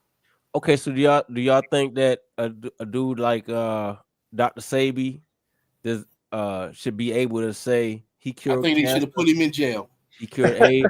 I think they should have put him in jail. That's freedom of speech. When they filed that lawsuit against him and he made those fraudulent claims. So now you that's contradicting yourself, too. That's fraud. He was convicted of fraud. Well, he took a plea for fraud. That's illegal. He should have been in jail. Matter of fact, red pill and blue pill is on the train to go to jail. Running around here selling gold flake. Okay, hold on. So hold on, chill. I think you kind of with me though. So hold on.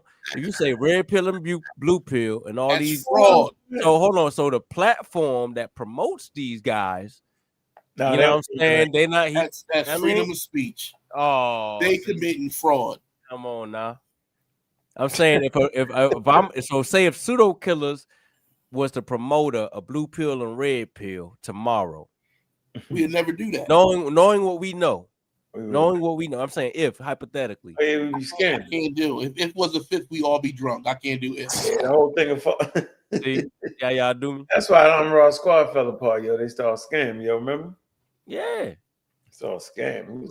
I mean, once you stand on it, man, you either stand for something or fall for anything. You know what I mean? Look at DJ Envy. Ain't that the dude that's on that Charlemagne Fools thing show? Scamming. You see how he got caught up in that scam where he was called about his partner buying his real estate and all that? He didn't get hit with the scam. I don't think he was intentionally scamming. I think his partner was, but he just. That's my whole point. Mm-hmm. That's my whole point. That you can have people who engage in behavior and they're not scamming. They're just associated with people who just as crazy as heck.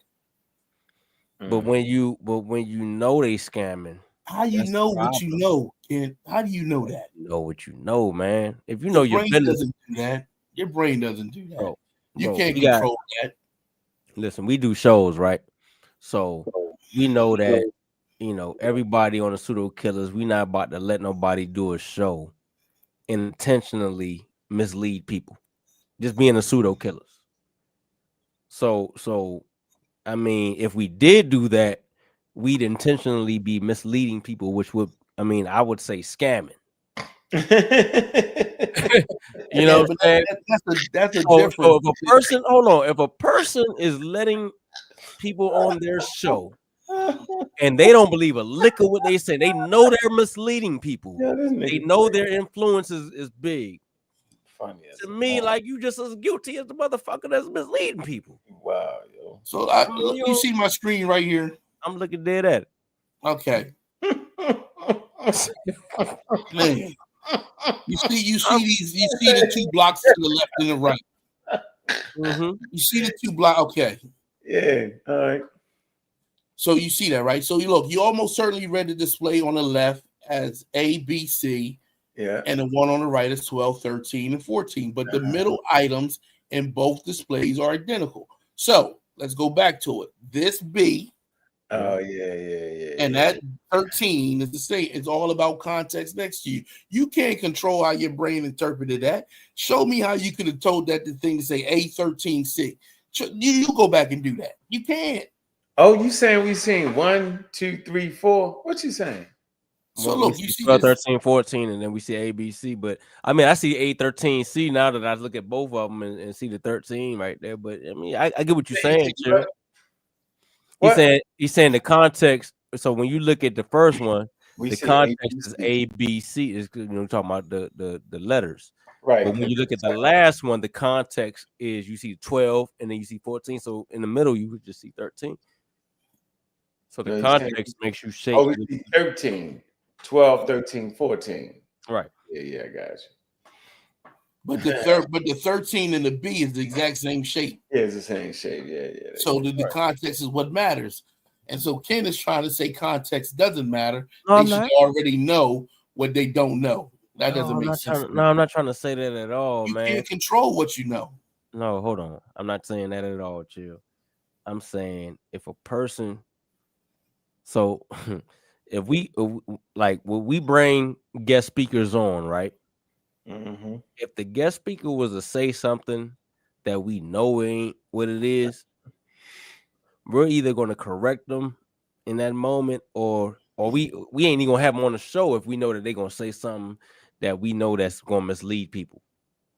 But you have people that will let speak. And I ain't just talking about the one individual, but I'm saying you got other people too. You know what I'm saying? They'll let people come on and mislead people and they'll, go on with it. They'll what's the word? They'll That's co-sign this shit. yeah, You know what I'm saying? that's a moral ape thing right there you're talking about.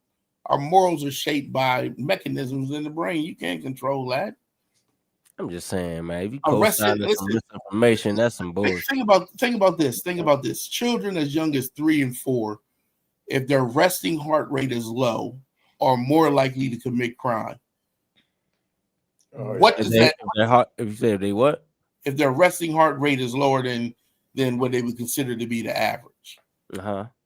They're more likely to grow up to commit crime. Okay. Now, what mechanisms can you do to change a 3-year-old resting heart rate? Man, you going into somewhere I ain't even talking about. I'm just showing you how you expect people to know things or respond to things they know that they may not physically or psychologically or physiologically be able to understand and do.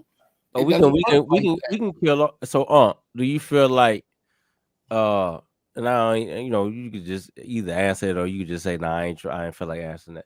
Do you feel like your boy know what the hell is people doing when he be bringing them on there? and he don't care. His thing is to give everybody a voice and just have a conversation. He You don't feel care. like it bring the views, right? Yeah, that's part of it, having viewership. But you can't say that he just out for the views because even he actually, I say he would do it for the money, right? Do it for the hustle, and he generally cares about filming people and what they say. That's what he's been doing, y'all. He ain't did nothing different in his life. Yeah, yo, think about it. He went from Khalid Muhammad to, hitting the streets. When he did his job, hit the streets, and selling the DVD. He created his whole world, yo. I ain't never mad at a nigga to create his whole world. He not like a nigga who just jumped on YouTube and started talking. And I'm saying I was on that same path where I could just bring somebody in town and have them speak and get money off of this, having them in town and having them speak. We're gonna get back to But, that. but We're gonna up the quality of who we bring in, right, though. We different. right. But see that one. But see that what I'm saying. That's where I took a turn because it's like, okay, boom. At one time, I was bringing in just the niggas that you know what I'm saying, like the Setties and the Cash Quazies and the Booker T's and all of that. You know what I'm saying? But once I started understanding what was and the scientific literacy and all that, once y'all got in the mix and I started bringing you and the rest of them in, my whole thought process on who I should bring in to teach my people, my peers, my friends, my family members, you know what I'm saying? That changed because I'm not intentionally trying to mislead or miseducate my people. So I wanted to bring in more quality. So after I realized that what they was teaching was some bullshit, I started wanting to bring in more quality information. That's the difference. And the nigga that just wants to bring in and let everybody talk and everybody get a voice and all that shit. No, I want to give my people real information, not bullshit. You know what I'm saying? That's the problem I got with niggas like that. I know, but the nigga started off with that. You act like he. I did too. I did too. Nah, man, you ain't start off with. I ain't start over bringing everybody. No, I ain't gonna lie. I ain't start over bringing just put the anybody in the motherfucker because he bring anybody in the motherfucker. It's not that the mic and anybody walking by, yo. That's the thing. That's like, listen, he get you there with the slave background, with the slaves getting burnt, backs getting whipped, all the pictures, and you look at it and then you say, oh shit. Then you go to the table and all the different lectures, oh shit. Then he throw the mic in your face. Oh, that's what he was going for. Yeah, so it might have been a little different. See, so my purpose when I started, to get everybody opportunity. I got you. I'm not giving everybody opportunity. I'm just not doing it. So we might have started off ready to talk, bro. So we might have started off with different.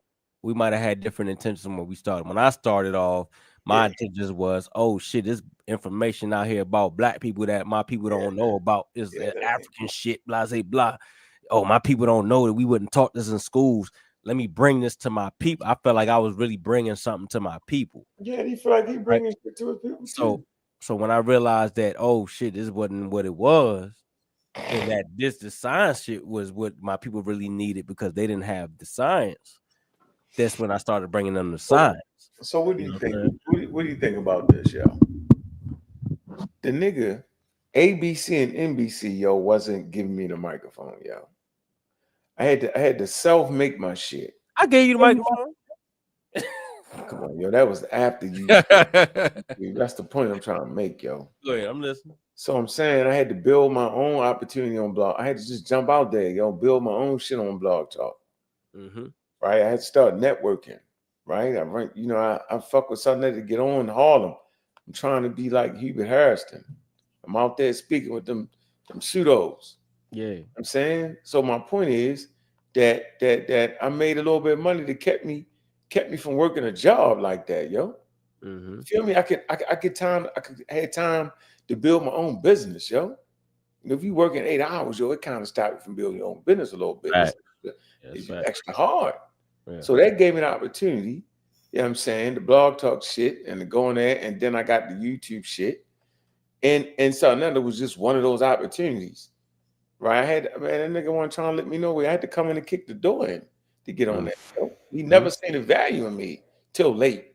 And I'm saying, so I had a great debate, a live debate. Man, I had triple the people that Professor David had at the debate, nigga. Talking about the same subject, yo. Triple. Right? 4 times that. Definitely 4 times that. So I ain't never mad, yo. I know that as long as I got a voice, yo, we're going to keep bringing people in. As long as you got a voice, as long as Chill got a voice, yo. We're a very interesting group of people. And you look up, yo, we got a lot of scholars around us, a lot of experts around us, because they find it rather odd, right, that there be a space on YouTube where specifically black people, is talking about intellectual information and not trying to be no other way but who they are, yo. That's a rather odd space we got going in there, bro. Yeah, I'm telling you, bro, it's odd, yo. That's why Professor Dave, what you talking about?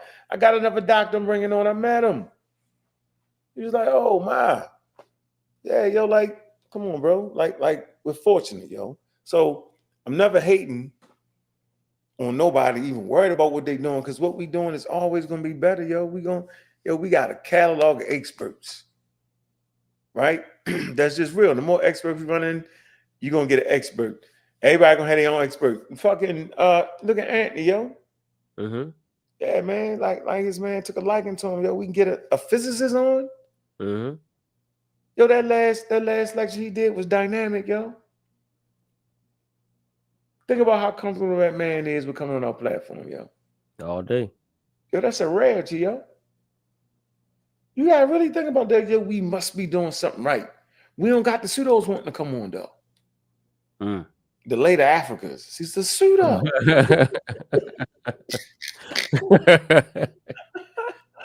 The Inky. I don't know if you seen our conversation today. Did you see that conversation?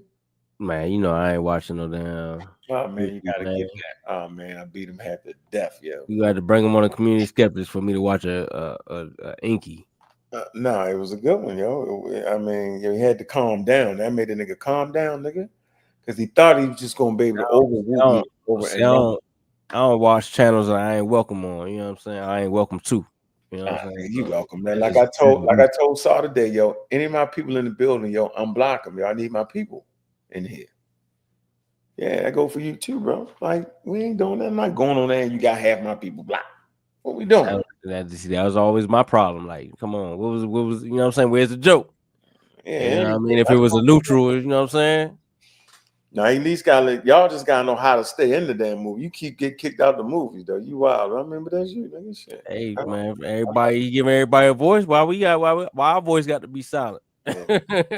You when in Rome, do it the wrong. Show ain't give us our voice. You crazy. All right, man. It's 3:30. I just messing with you. Nah, man. We about to get out of here, man. We just talking shit, man. Hey, chill, man. You good? Man, we gonna play the outro music, man. And hey, Unc, you doing live tonight, or you going? No, I'm gonna sleep tonight. Okay. Yeah, I'm good, man. This was a little longer than I anticipated. I ain't doing this again. Oh man, nah, it was fun, man. I think we did. Yeah, you gotta get off our chest. It's good. It's good. It's good. Man, we got some good stuff in, man. Let me see where the song at. Okay, bro. Yeah, man.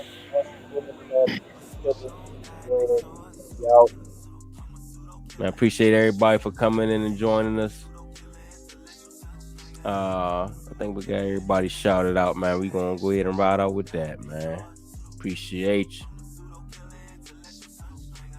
I'm a pseudo killer, intellectual sunshine. I'm a pseudo killer, intellectual sunshine. Who do you believe in? People bringing misinformation when that information ain't disinformation. That's disinformation. Gotta know the difference in information. Get information with the pseudo killer army hunting pseudo. Cause you gotta train your mind to fight against them pseudo judo. People with the scholarship salute, we give them kudos. But the people with that look of shit, we look and see straight through those like telescope. If you ain't speaking fast, we gotta tell them folks and let them know the truth. You bringing malinformation to blast, then you the Ku Klux. Like say, don't talk me to death, bro. What a proof of? Good choo-choo chillin', why you wanna go way bad choo-choo up? Shalom boy got the tank in the cut. I'm in Sosa world plotting on the kick though with Kent. Come Tiffany gave me the pseudo names on the list and said went and got the low. Anthony got him in the scope, Gullah and Gozy. Make sure DNA ain't a problem for them folks, cause a pseudo gon' die, they saw us. I'm a pseudo killer.